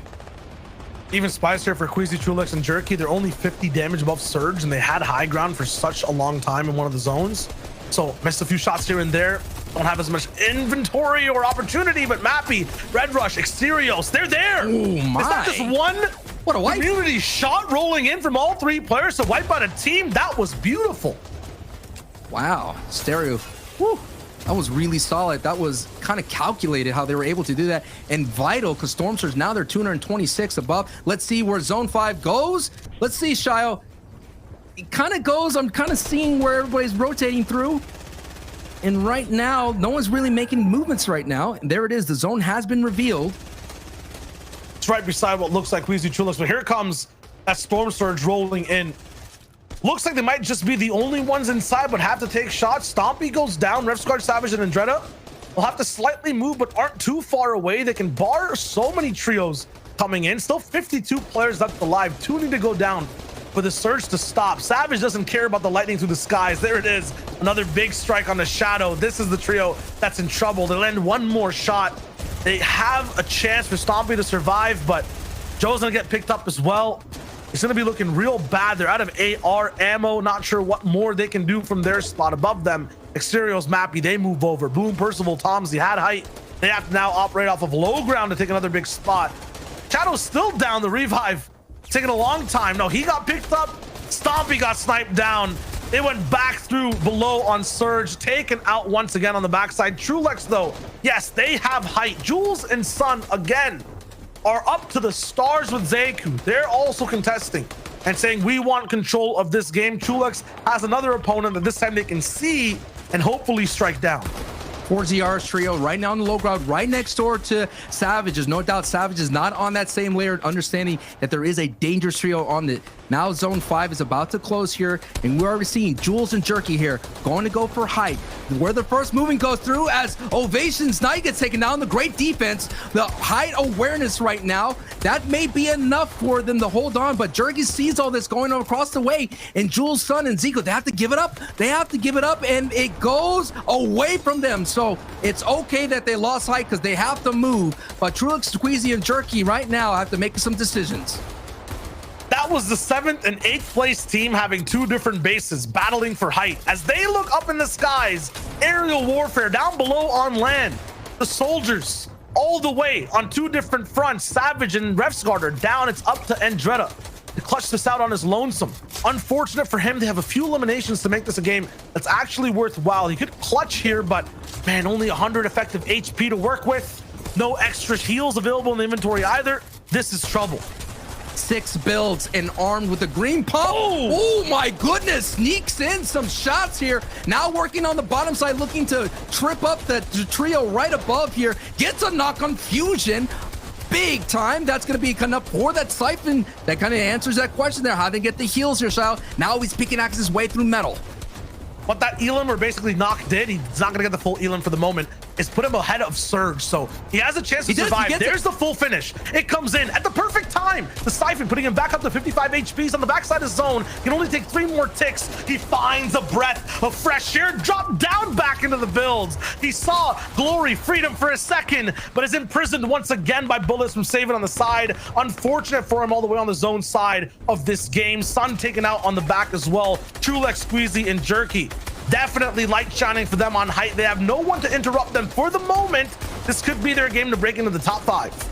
They are very close, though, to the mass that is right below them. I asked what were they going to do. They have decisions to make. I should have known that they're going to stay on height and expend as many materials as possible. There is a team rotating right in front of them on the right side here. Trulex squeezing Jerky here with no eliminations here, only 101 points.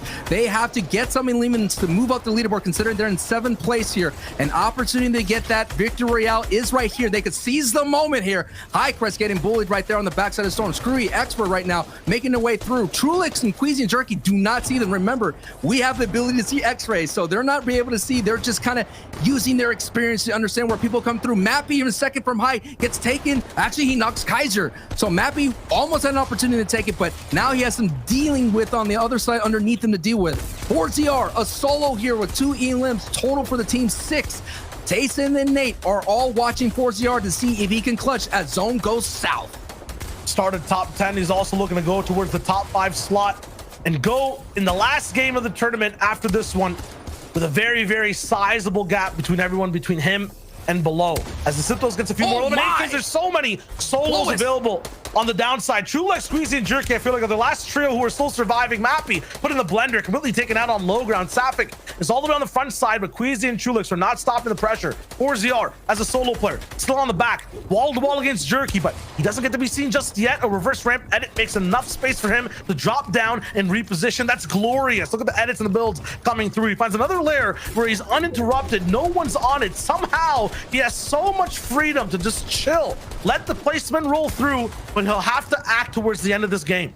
He has 2 floppers and a med kit. If he wants to make a storm play, it is an option for him. As we're seeing Jerky get a knock on Iris here, the high team is trying to close out any hope to make sure that low ground doesn't steal away the victory royale. This is right in their hands right now.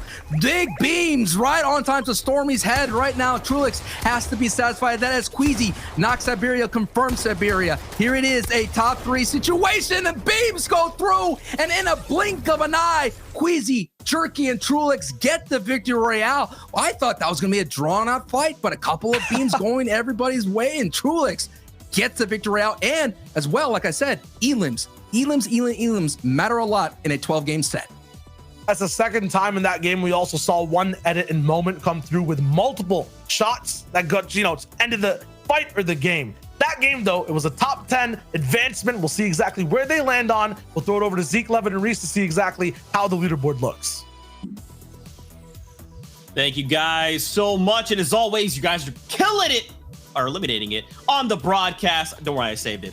Guys, wow. So I feel like we've been seeing Queasy, Trulex, Jerky. They've been on the high ground for like almost all of these games. I think there's only been one game they've not had high ground, but finally they're allowed to execute and close out on the victory royale. And a lot of it was just like controlling what was kind of going on, right? I love them being able to kind of put on their display their prowess in Fortnite. And that's what they need to do, right? As long as they can actually transition and make that to those final few moments, they could very well pick up another victory royale. Yeah, absolutely. They've been in the position to do it many games, and they've picked up a second and an eighth. You know, we've just not managed to clutch all the way to that victory royale until this moment. And to be honest with you, when I was looking at this the amount of players we had here, I was thinking, man, there's so many good low ground teams. The low ground's going to be an absolute battle because we have like 6 or 7 teams who are super dominant. There are a lot of teams right now just playing pure high ground. We have obviously Queasy's team, and one of the teams that obviously we mentioned earlier, Zico's team, they've been always in that 5th zone really high up. So again, this is going to be a peak battle between these teams who are consistently looking for high ground over and over again. And can Queasy's team keep pulling this off? Seems like they're being pretty consistent with it so far.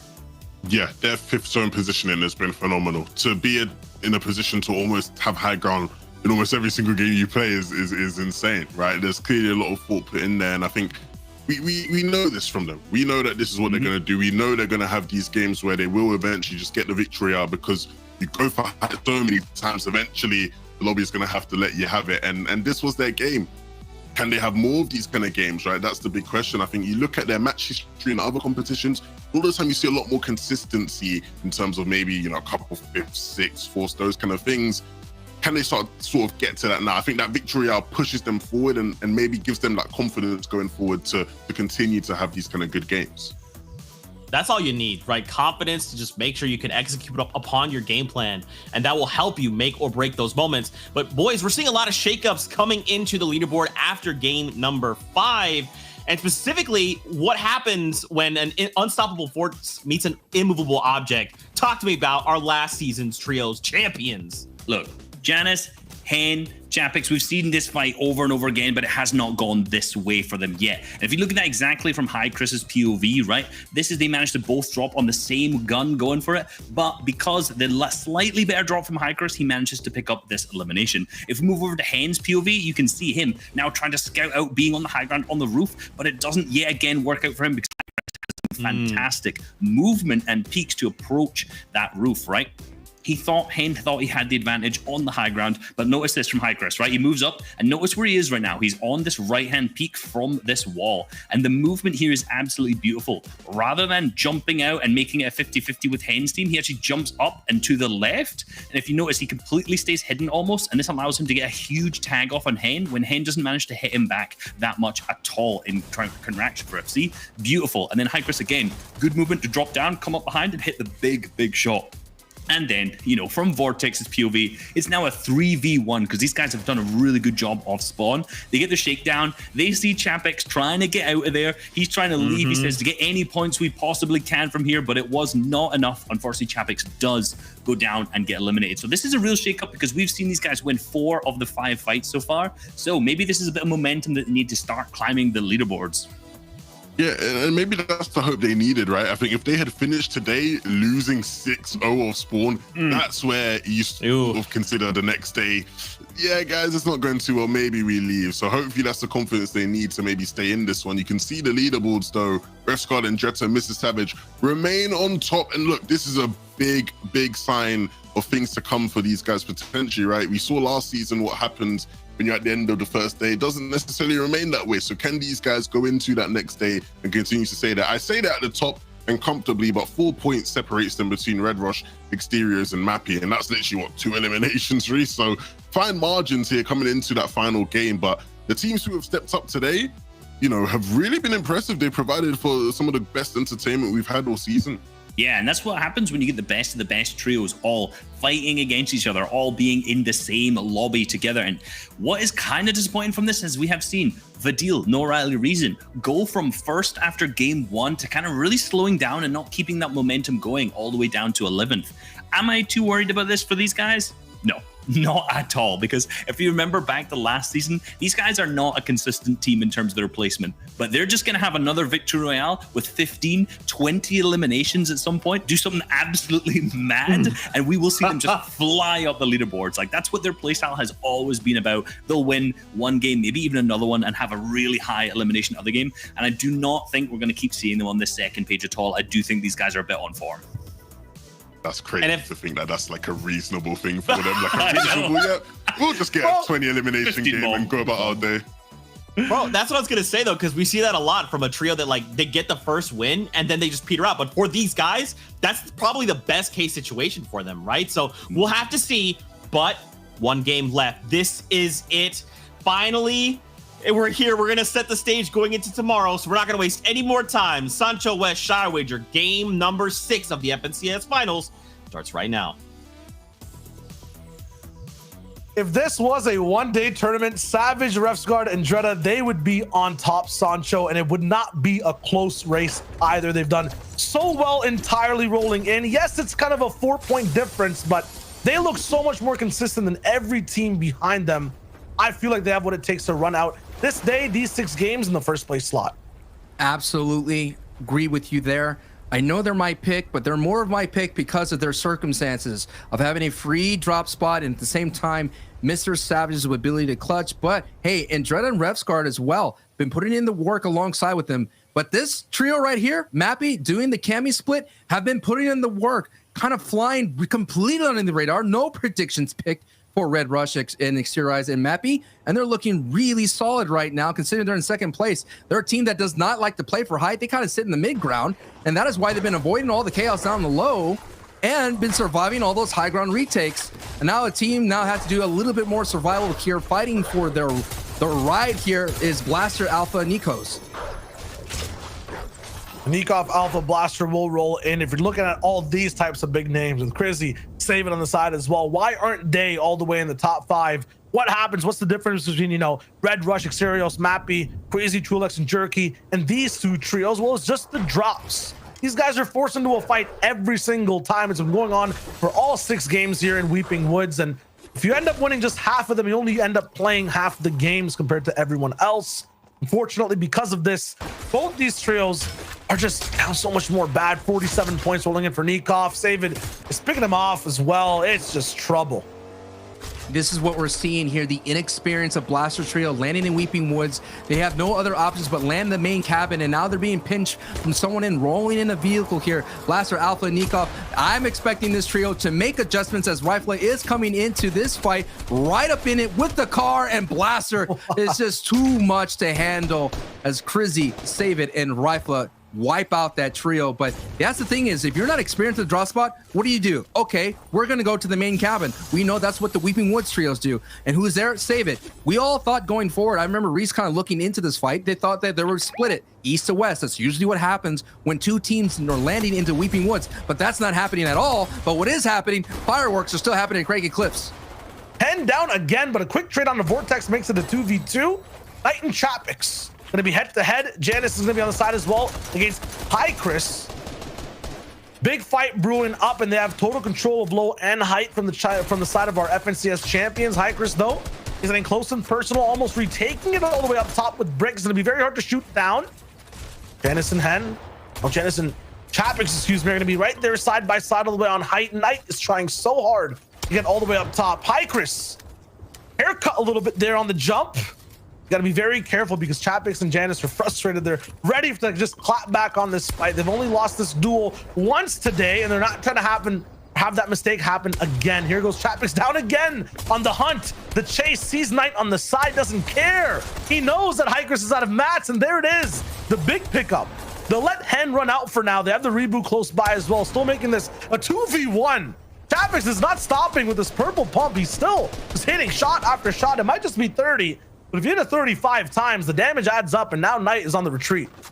And that math equals 0 HP for 2 competitors here, dropping at Craigie Cliffs. We're talking about a message need to be sent by Janice and Chapix and Hen to discourage High Chris, but Reese has been talking about they've been landing here multiple seasons. They may not be able to leave. This may be one of those kind of pre-fights that we'll be watching throughout the entire FNCS tournament here in Season 6. This is just game 6 right now. It's gone so far. If you're just tuning in, 5-1 so far. 4-1. See, there it is. I did it. It took me a while, but I did it. 4-1. Now it's going to be 5-1, basically rolling in this. That's what I mean. I was probably getting ahead of myself. I already said 5-1. You almost did it. I'm already in the future with Savage's clutch. That's going to happen in game 12. I'm already there. I have to come back in my time machine, come back to the present. Just like Chapix is doing, you know, he always values the present. And now we're taking a look here at the first zone being revealed. It's a Lazy Lake center zone. So we all know the bad snipers and ooh. Oh We've my seen God, all that happen. I'm getting the, you know, the flashbacks of like game number Flashbacks. 1. You're in a it goes time down to machine the yourself. mountain. Yeah, it's like it's goes down just south. it's trouble, man. Every time I see this zone, it keeps pulling Or- south. It doesn't ever go up. Or Misty Meadows Lake. We all love that kind of finish as well. A lot of aquaticness. Yeah, it's tough games though for everyone, no matter where you land. Even if it's misty on the map, you really have to make sure you're playing end game properly. But still, early game Ting's going down, and Craggy Cliffs will have the reboot run through, and Knight try to survive and be a little bit of a nuisance as these guys move out. Meta Skies to an expert. They're rolling in today as well, defying expectations. Yeah, 17th I would place say for the so. first moment, 17th. and everyone had them like at the bottom 5. So this is really good, a very good showing on the first day. Remember, 2-day I agree. competition. You want to have a good pedestal. The next day they can, you know, absolutely turn on the NOS and be even better. And right now, their mental's feeling good right now. Going at Colossal Crops, no one's going to be, you don't have to worry about, you don't have to do some kind of research on the drop spots. You just look at your rotations and maybe zones go your way. For the moment, 2 first to 5th being 4ZR Nate on your screen right now, alongside Tayson. It's the closest we've seen in terms of EU finals after 5 games. So they're definitely giving us a show for day 2. Usually the situation in EU is like there's a clear villain all the way in first with a big gap. I personally thought it'd be Savage just the way they're playing out, but yeah, Red Rush, Exteriors, Mappy, they're playing really well. Reason, Noah Riley, and Vidil, they might be dropping down the ranks, but they're affecting trios as they basically fall. The shots, not Storm Surge, but everything else in between. So Noah Riley's still chasing. They're not stopping this pattern of absolute aggression, and it's looking good. You talk about villains in the lobby. They're definitely the nemesis of Save It's Trio. Some homework is going to be done to do some defense. Maybe rotate out. Crizzy getting tagged, no shields, cracked. Noah trying to get in, trying to box dive his way in. Rifle now to help out his teammate. A little bit of a pause in the defense as Save It is dealing with his own issues on the other side of the rest of the trio of Noah Riley. This is the classic, like you mentioned, the classic pincer play that they have. But actually, Reason gets knocked. Shadow knocks Reason, so Noah Riley and Vidil have to make a decision here. Do they disengage as Shadow, Joe, and Stompy are now making their way through? Yeah, this fight's a little bit too extravagant, too accessible. Look at it. A high ground, absolute build off on the left. On the right, a separate team doing box fights. They're playing 2 creative maps at once. The funny part is they were winning at both. It's just, it was one mistake made by Reason. They have to dial it back a bit, and I believe they'll be running right back through as well. For them, their perfect conditions in a box fight is just no third parties. We've seen them last season on those West Coast against Ingram. They just got so many clean, quick box fighting out the way. But as soon as you introduce a third party 4th, sometimes 5th, that's when things get a little bit messy for them. It's not as comfortable for them. And you're already seeing that they do tend to lose a member there, slipping from starting in the first place, going down to middle of the board right now, going into this match 11th place. And this is an insane strategy. These guys look like superheroes. And I understand they have the skins on too, but getting shot by Butrick, a big drift around an entire mountain. I'm not sure who the driver was there. Absolutely insane. They're ready for the fight. They're going for tags. I feel like this trio, Kiko's, is just confused. How did this happen? They were in a car and they were far away going the other way. He gets absolutely beamed and dealt with in 2 seconds. My God. 4ZR, Tayson, and Nate are playing out of their minds. Hottie picks up Janice in the feed, but you're right here. My question is, you know, Putrix Trio is usually landing out there in Retail Row. What kind of rotation or adjustment did they make to end up over here? As he's getting absolutely maximized for Storm Surge by getting bowed right to the dome right then and there. But let's take a look here. Yes, Janice knocked here. This is what happens when you're being contested in your drop spot. I've already mentioned before, you're just late. And we all know when you're late to work, you're late to school, you're not even eating correctly, you're a little bit more aggressive the way you're driving, you just make a lot of mistakes, and before you know it, you're gonna get punished when you get to school. That teacher sitting there like, you're late. Now you have to stay a little bit late and in detention. I'm not talking about flashbacks. I'm just saying, that's just what I've heard, what happens at school.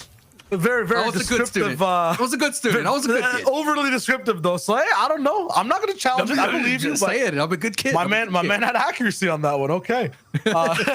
Yeah, Hen and Chappick, so it is a little bit of trouble, and they're rolling in the top 10 as well off of day 1, 115 points, up to 121 off the off-spawn fight, and, you know, the placement that will eventually, hopefully, roll through to get them a little bit higher. They have a lot of corn. They have a med kit as well. Apples, this is the orchard, right? Like, in terms of tournaments that had survive as long as possible, you know, this was used as one of the spots to be in there, Bebs. right? Bebs went, retreated back in there and was able to survive and get some crucial place and points to qualify, yeah.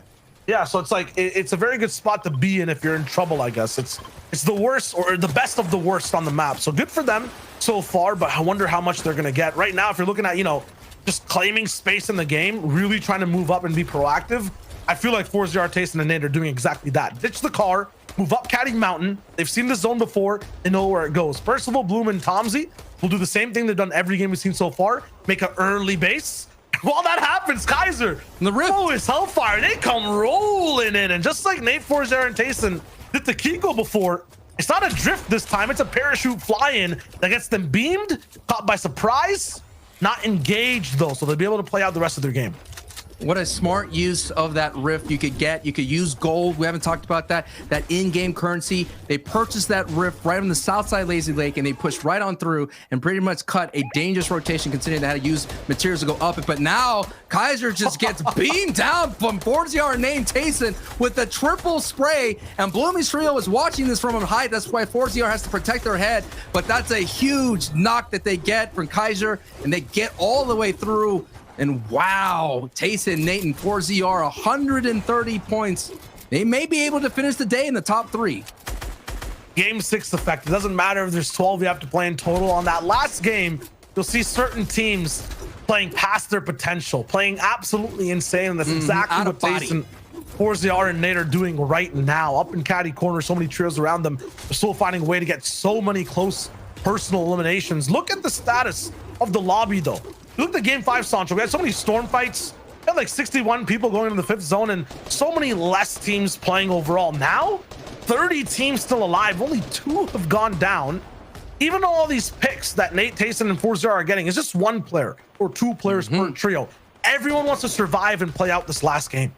Bloomy wants to hold on to height and try to get a victory royale, but I don't know how strong they're going to be. They're going to have to play out of their minds and out of their norm to be able to hold on to height to this dangerous lobby that still lurks down below. And one thing about these circumstances, even what you're talking about with Tomsy and Bloomy, right? They might not be as good as playing for the win, so to speak, when it comes down to game 6. Trios like Marine, Lanouf, people who've won the reboot round, Save it as well, right? Who've survived off spawn, they get a mini buff this game. They're used to and thrive in playing in situations where everyone's going for the win or going for max placement. So watch out for those trios. Look at Thomas HD as well. I'm not sure if it's like the Benjamin Button effect. I don't know what to call it. As the games go through, they look even more youthful throughout what they're playing with, right? You go from games 1 to 6 up to 12, they look better and better, start to get even more points. You're seeing that. They're learning. We'll see what they do this game as they wait on the mountain. Mappy, Red Rushing Cereals are not making it easy for anyone to catch up. Second place, still getting elims, still looking good so far. I feel like they've tied now with Refsguard, Andretta, and Mr. Savage. They're very close to at least, 2 eliminations. It was a 4-point difference. They're tied for first place now for day 1. And in this game, they could take it over. From that first place team, a big shot onto Red Rush, though. It's the 33rd place team, I believe, of Podosai rolling in to affect these guys, but he has a med kit. It looks good for now. Man, everyone's trying their best as hard as possible. And Mappy's trio has been doing their best. In the semis, they've been getting an average of top 10 placement. So that best is really working for them in this finals. The momentum, they are riding that wave really strong here. And they've been seeing it here, considering they're in second place. They're all, like I said, they stay away from the chaos of the low ground. They in about two grid places above that mid ground, and they avoid all the chaos and take height when their opportunity presents itself. And the scariest thing about Red Rushing Cereals and Mappy as well, if they make it to top 10, they usually end up going all the way through towards the 5th, the 3rd, the 2nd places. So very dangerous to have them in the end game. These guys are survivors. And they get 3 elims every time they play in the semifinals. So they rack up some very valuable elimination points, considering that they're worth 2. But now we're on here, Tayson, 4ZR, and Nate. 3 eliminations looking really strong, coming all the way from Sweaty Sands. And look at the position they have. And the Alexis trio coming from Camp Cod. Not just yet at the tippy top. We have Queasy Trulex, no surprise, at close to height here. But there's still a lot of work for all the teams down in Retail Road, down on the low ground here on the terrain. Look at this rotation. You know, once they get through this kind of line of defense of everyone rotating through, there's going to be someone sitting. Those green arrows on the mini map right now are going to be greening them with bullets. Yeah, man, for Red Rush right now, it's going to be trouble on rotates. Yeah, Every time I feel like I see a team not building enough and just rotating in a line, especially out of a POI, there's always a jump scare. Exterios left behind. Just rotate. You do not want to stop in this spot. Those green arrows, you were talking about them. Yes, that's Mr. Savage looking in. If you stop for even a moment, once again, if they see a frame of your body not protected by builds, they're hitting their shots. So Red Rush wants to move over. This is no man's land between the mountain and retail row. You do not want to be caught in between. There's too many teams looking for surge tags. So try to make it over to the mountain. Looks good for now. Lots of other teams are barely making it in. Look at the congestion on the word corner. And the corner are these teams in this spot right now. So many of them have to move in. And because of the mountain, look at the way the arrows are positioned on the mini map on the bottom right. Because of the mountain, everyone's looking into the caddy corner. There's no way they're going to be able to move even an inch further. They're stuck on zone line. Everyone is on all sides of the map. Now the problem just gets deeper and deeper. Right now, Thomas, HD, and Nas and Flick, they do get a big pool of rotation here, but so far, no one's in their way. Everybody that's on the level of Andretta's trio that we saw just a moment ago, they're the ones in trouble. Now Thomas HD, could he get that bow shot that he's known for? That accuracy from a long distance to slow down that team from height? No, he doesn't connect. But look at it. Look how free this looks like. And you can't imagine what's happening on that mini map you see on the north side. Sun, Jules. Now, Zico and Jules Sun are going to do this as a duo right now. And they're the one that are sitting right there. So that's going to be one less gun looking down on this rotation. The freedom for Thomas HD's team makes the rest of the trios basically reek of desperation. Everyone's moved in so fast, aren't playing as much of a patient game. Meanwhile, Thomas, who waited all the way back on zone line near the north, has this free, basically, section of control on the entire map. Interacting with that NPC will give you random loot drops, and they get minis to top off with as well. That's huge. Be careful, though, how low you go on this mountain. You're going to have to wrap all the way back up here, this Gamma Guild squad, but there's 2 more or 3 more players still waiting. Down below, it's 10. Chapix and Janice, they've survived somehow, and they're rebooted all the way up. They've looted an extra spot on the left side of the map, and they look good so far. Now let's see who else is looking good. Anilex is second from height, and they're going to have an opportunity to turn their fate around here. This is game 6. If you're just tuning in, the last game of the day for the EU region. Tomorrow, we have other 6 more games to go to determine who is the FNCS champion. Will it be the defending champion of Hen, or will a new trio step up to the plate? Right now, Refs Garden, Andretta, and Mr. Savage are in the #1 spot, but only by a victory royale, because Red Rush is right behind them with 140 points going into this match. Look at some of the patterns in terms of positioning we see so far. Once again, Sun and Jules on high ground. 3 games in a row, they haven't been able to keep it, but this time it's on top of a mountain. Who could possibly take it over from this spot? Anilex doesn't have peppers. I see Queasy. I see Trulex again right below them. They might be the ones. I'm laughing because it happens every game. They need to have that one game of pop-off. Meanwhile, Stormy Rat, Kirachi Toos down to a duel. 130 points. They're inside that top 5. 4th place affected. Lost a leg in this end game race for this final game. It'll be trouble to see how they work around it. The last 2 first and second place teams from the FNCS are rotating from the same side. That's Anas and Hen's team. On the bottom right side of the map, they look absolutely free right now, rotating in, but no one has zone. No one. So everyone has to move out, and it's in this treacherous mountainous terrain. It's going to be so tricky to move in. The bottom teams, they already go for it. Savage, Dresscard, and Andretta, they look good for where they were, but they're trapped. This is disaster. It is like a conga line, but instead of everyone dancing and having a good time moving the way forward, it's as if everyone's trying to fight for that front spot in the conga line. That's what we're talking about. The brawl is about to go down. In about 5 seconds, you're already seeing the rotations happen. Red Rush, our second place team, already out and moving forward. Our first place team, not yet did safely. Look, all many people are ahead of them. They might just go ahead and decide, maybe we should just get some elims, considering that this rotation may be way too deadly for them to survive. Savage, Andretta, and Rev Squad, you're right, have to play perfectly to hold on to this first place spot. Right now, it's going to be trouble. Red Rush has tied up the game entirely. They have 1 elim kind of separating them. It's a 2-point difference. Savage moving in, not a comfortable spot. He's used the low gun. He finally finds a way to roll in. That's on to second place. Yes, Mappy down. They're looking to grasp first place by the throat and take them out. Savage looking for the finish. Finally finds it. Exterios down as well towards the backside. This is looking so good for their chance to win out on day 2 as well.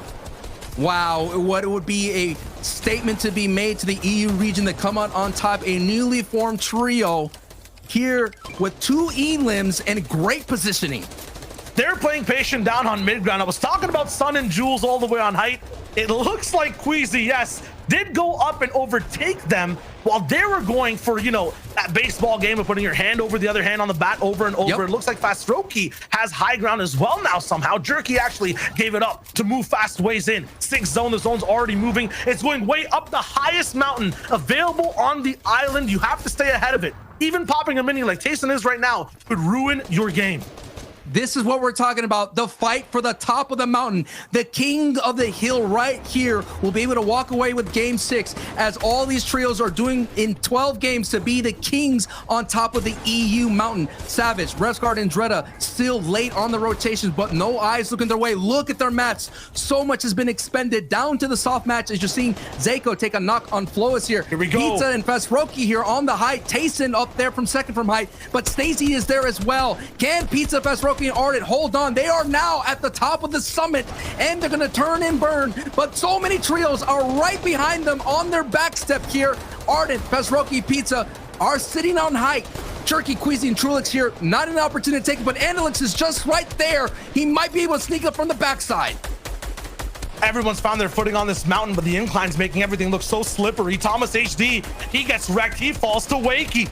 It's looking like trouble. Savage finds another Elam. He's surviving somewhere down below. Pizza has to build higher, higher, and higher. Refsguard is finding more while Hen thrives as well. Down on low, it's a fist fight. Absolute brawl. Jerky's in the mess too. Pizza takes them out. He gets close and personal for the mats. It's dangerous. Great but mats. now it's time to move off that mountain. Look at the zone, Sancho. They're going straight down to absolute low ground. Once again, have to jump off and slide down the way. Wakey takes so many shots. Ardent falling like a Jenga tower down the bills. He has nothing to hold him through, and he falls all of height, taking out Tayson and Fastroki are the only ones left after 5 different squads. Analex, X-Squeeze, and Snazy are the gatekeepers down below, but even they don't survive. Fastroki down below, Flick taken out on height. It might be Hen and Chapix with Janice, the ones who were almost taken out at the start of this game to win at the very end. Fastroki down to a threat of HP, taken out mid-air. And my goodness, what a story for the final game. What a story for our FNCS champions to come back in game 6. 10 eliminations and the victory royale. My voice is going to catch up, but that was an echo that will last all the way till tomorrow. The defending champions say, not so fast, Shia. We're here to defend the crown. Sancho, they were down so bad in the zone, eating apples, corn. They were scavenging. I was watching Save the World, man. It was so weird for this trio to come all the way in the back, survive the hardest zone we've seen in FNCS history. I'm going to say that is the hardest zone to play, and to come in first, they're still in champion form. Unbelievable. And to be able to save not only the world, but their run for a repeat championship back-to-back. I am Sancho West alongside with Shio. That was just day 1. We still have day 2. 6 more games to determine who's on the top. Let's kick it to the top analysts in the EU region, Reese, Levin, and my boy, Zeke, for the host. The back-to-back, the dream, it's still alive. Guys, last season's trios, I mean, I literally cannot stress this enough. We have not seen this trio all season long. And if you just have to look at the raw numbers, you're thinking, we haven't seen them. Look at all these other trios. Look how great they're doing. Then they show up and say, I'm sorry, did you forget who's holding the Axe of Champions? Because that's us. That's not anybody else. That's us. Zeke, my apologies, Janice. I'm sorry. Y'all are absolutely insane. And you know what, Reese? This was a fantastic way to close out the first 6 games in EU.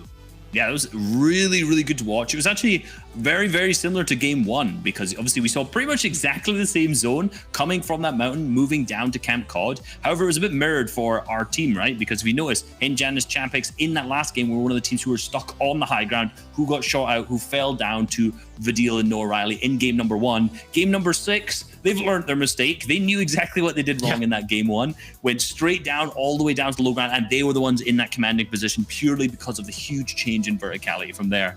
Realistically, I was kind of worried about the teams who haven't played this season, you know? Like, I was worried about these guys, thinking, how are these going to perform after not playing through the qualifiers, not playing through the semifinals? I should not have been worried about these guys at all. Yeah, honestly, I think that there were obviously concerns there. There were obviously concerns and reasonable concerns. When you see the level of play we've had from qualifier to qualifier, even in the reboot round and the semi-finals, definitely causes for concern. But at the end of the day, class is class, and these guys remain one of the best trios in the world. I can't stress that enough. The cast has emphasized how amazing it is that, you know, the back-to-back potential's there. Back-to-back in trios, we've seen back-to-back in other modes and whatnot, but back-to-back in trios for these guys would be historic, and it's really possible now with those kind of games. You know, last up in CS finals, they won 3 games out of the 12. They've already won 2, right? So tomorrow maybe they win one of the more consistent games, and you're looking at a back-to-back championship. Who knows? I'm getting a bit excited. I am getting excited, but genuinely phenomenal stuff from these guys today. Well, let's take a look at our standings and see where every trio is. Remember, this sets the stage going into tomorrow's games. Now take a look though. Revsguard, Andretta, and Savage. After all that has happened on the day, they are still holding out in that #1 spot. But Hen, Janice, Chapix, our Chapter 2 Season 5 champions, are right behind them, Reese. They are right there. Like, look how close the top 5 here is. 13 points between them all. Remember earlier, you know, we were looking back at the top of the show through the kind of Asia results, and there's only 20 points between 1st down till 10th. There is 51 points here. So a huge difference between the kind of the top, but that top 5 is looking really, really good right now. And these aren't just the names we keep seeing in the end game, funnily enough, that managed to get up to the top 5 as well. You know, we've seen huge performances from every single one of these trios today. And look, that's what's climbed them all the way up to the top of the leaderboards. Yeah, this is a crazy, crazy set of leaderboards going into tomorrow, because look at 1st and 2nd. That's 1 point. 1 point differential we're talking about here. And yeah, this is going to cause for a lot of chaos tomorrow in terms of just the levels of excitement, the levels of hype. You look at Forziar, Tayson, and Nate, they're involved in this one. Queasy, Trilex, and Jericho, who we talked about how consistent they've been on hype. Kiriachi, Stormer, and Tusu, who have sort of been a sleeper team, even though they've literally been in the top 10 like the whole day. Yeah. It's like, I feel like we don't see much of them, but they clearly are one of the more consistent teams today. And so I'm really excited to see sort of how these sort of games play out across tomorrow. Some of these teams definitely have the potential to improve on what they've built today, but for the teams at the very top, it's going to be about maintaining the standard. Yeah, and like they've been doing that so far. 6 games deep. Like I said, these are the big names on the region that we keep seeing over and over again. You know, Flickernas and Thomas, they've kind of been bouncing around between the top 10 to kind of that 11th till 15th slot. They've been going up and down, up and down, up and down. But I mentioned this at the top of the show, right? 2 seasons ago, season 4, these guys were in 14th and they managed to clutch all the way back up to 3rd. So being in 8th right now, this might be a familiar position for them, right? They might think, you know what, we're comfortable here. Yeah. We know they have that confidence that they can clutch huge in the second day. And you know what? Even though after this is still an incredible performance being 8, no doubt. For these guys, they're looking for a championship. They're not looking for an 8. And they must go into 100%. Day 2 with the confidence that they have, and they know that they can do that.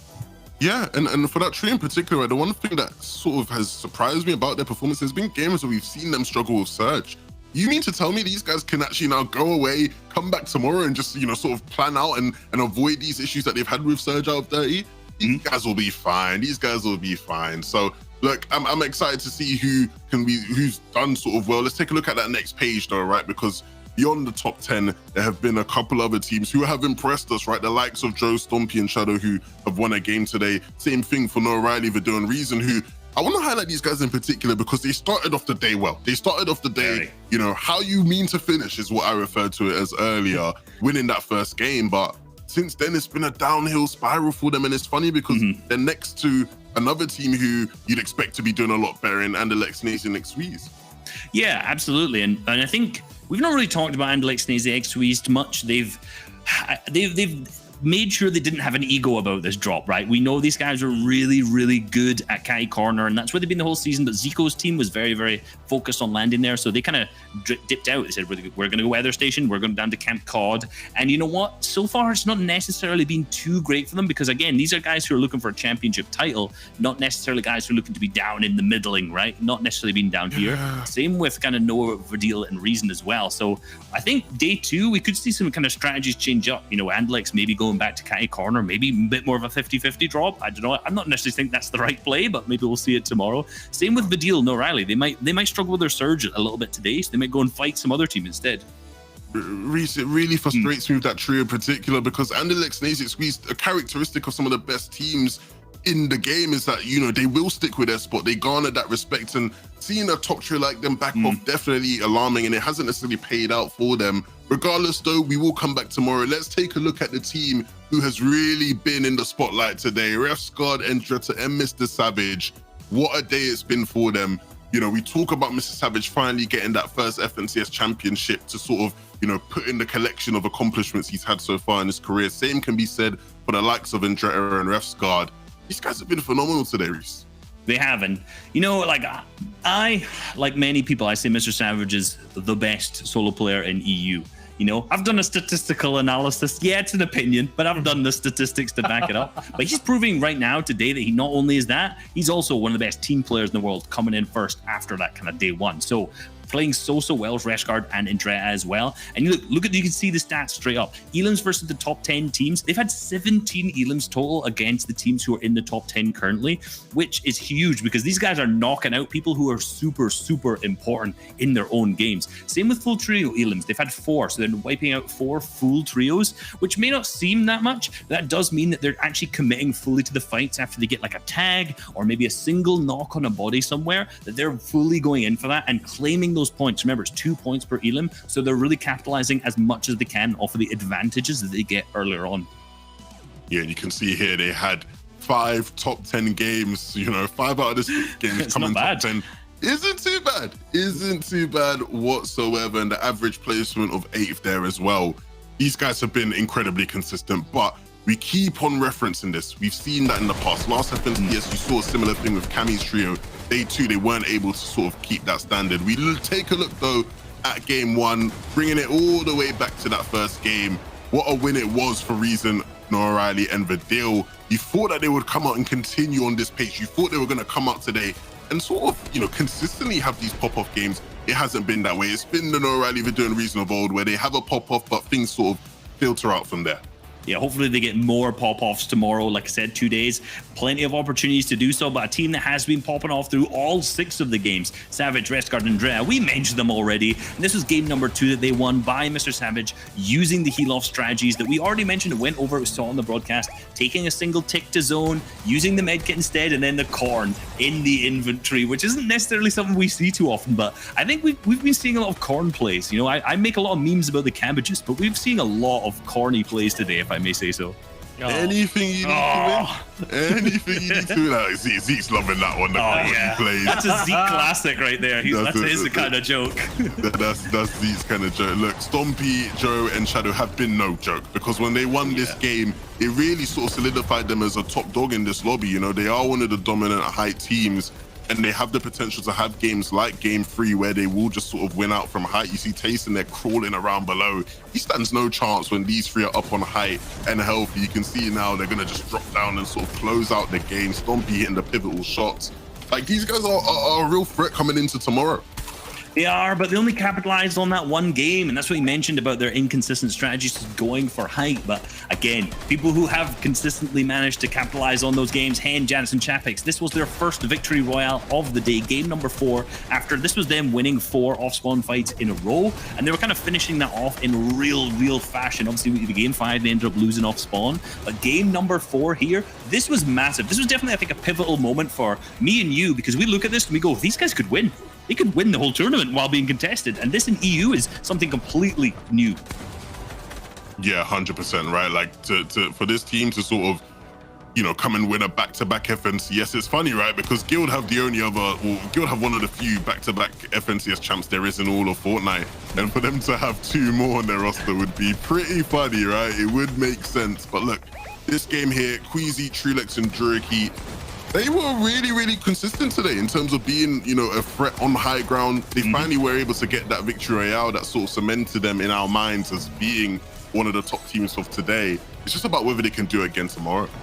Yeah, fingers crossed, because again, we've mentioned they are super focused on hype, but there are so many teams who are. Again, this was the final game of the day. Remember, 6 more tomorrow, where we did see our current champions go down onto low ground on this honestly chaotic zone. Just look at the way that this is moving. All these players had barely any builds remaining, but Hen, Janus, and Chapix just staying on the ultra low, pressuring the teams up above. And what could any team do in this position? Fustroki, he's got no chance, and you can see him being fully eliminated. The huge plays coming up from Hen, Janus, Chapix, knowing that zone went bad for them in that first game, changing up their strategy in game 6, beautiful.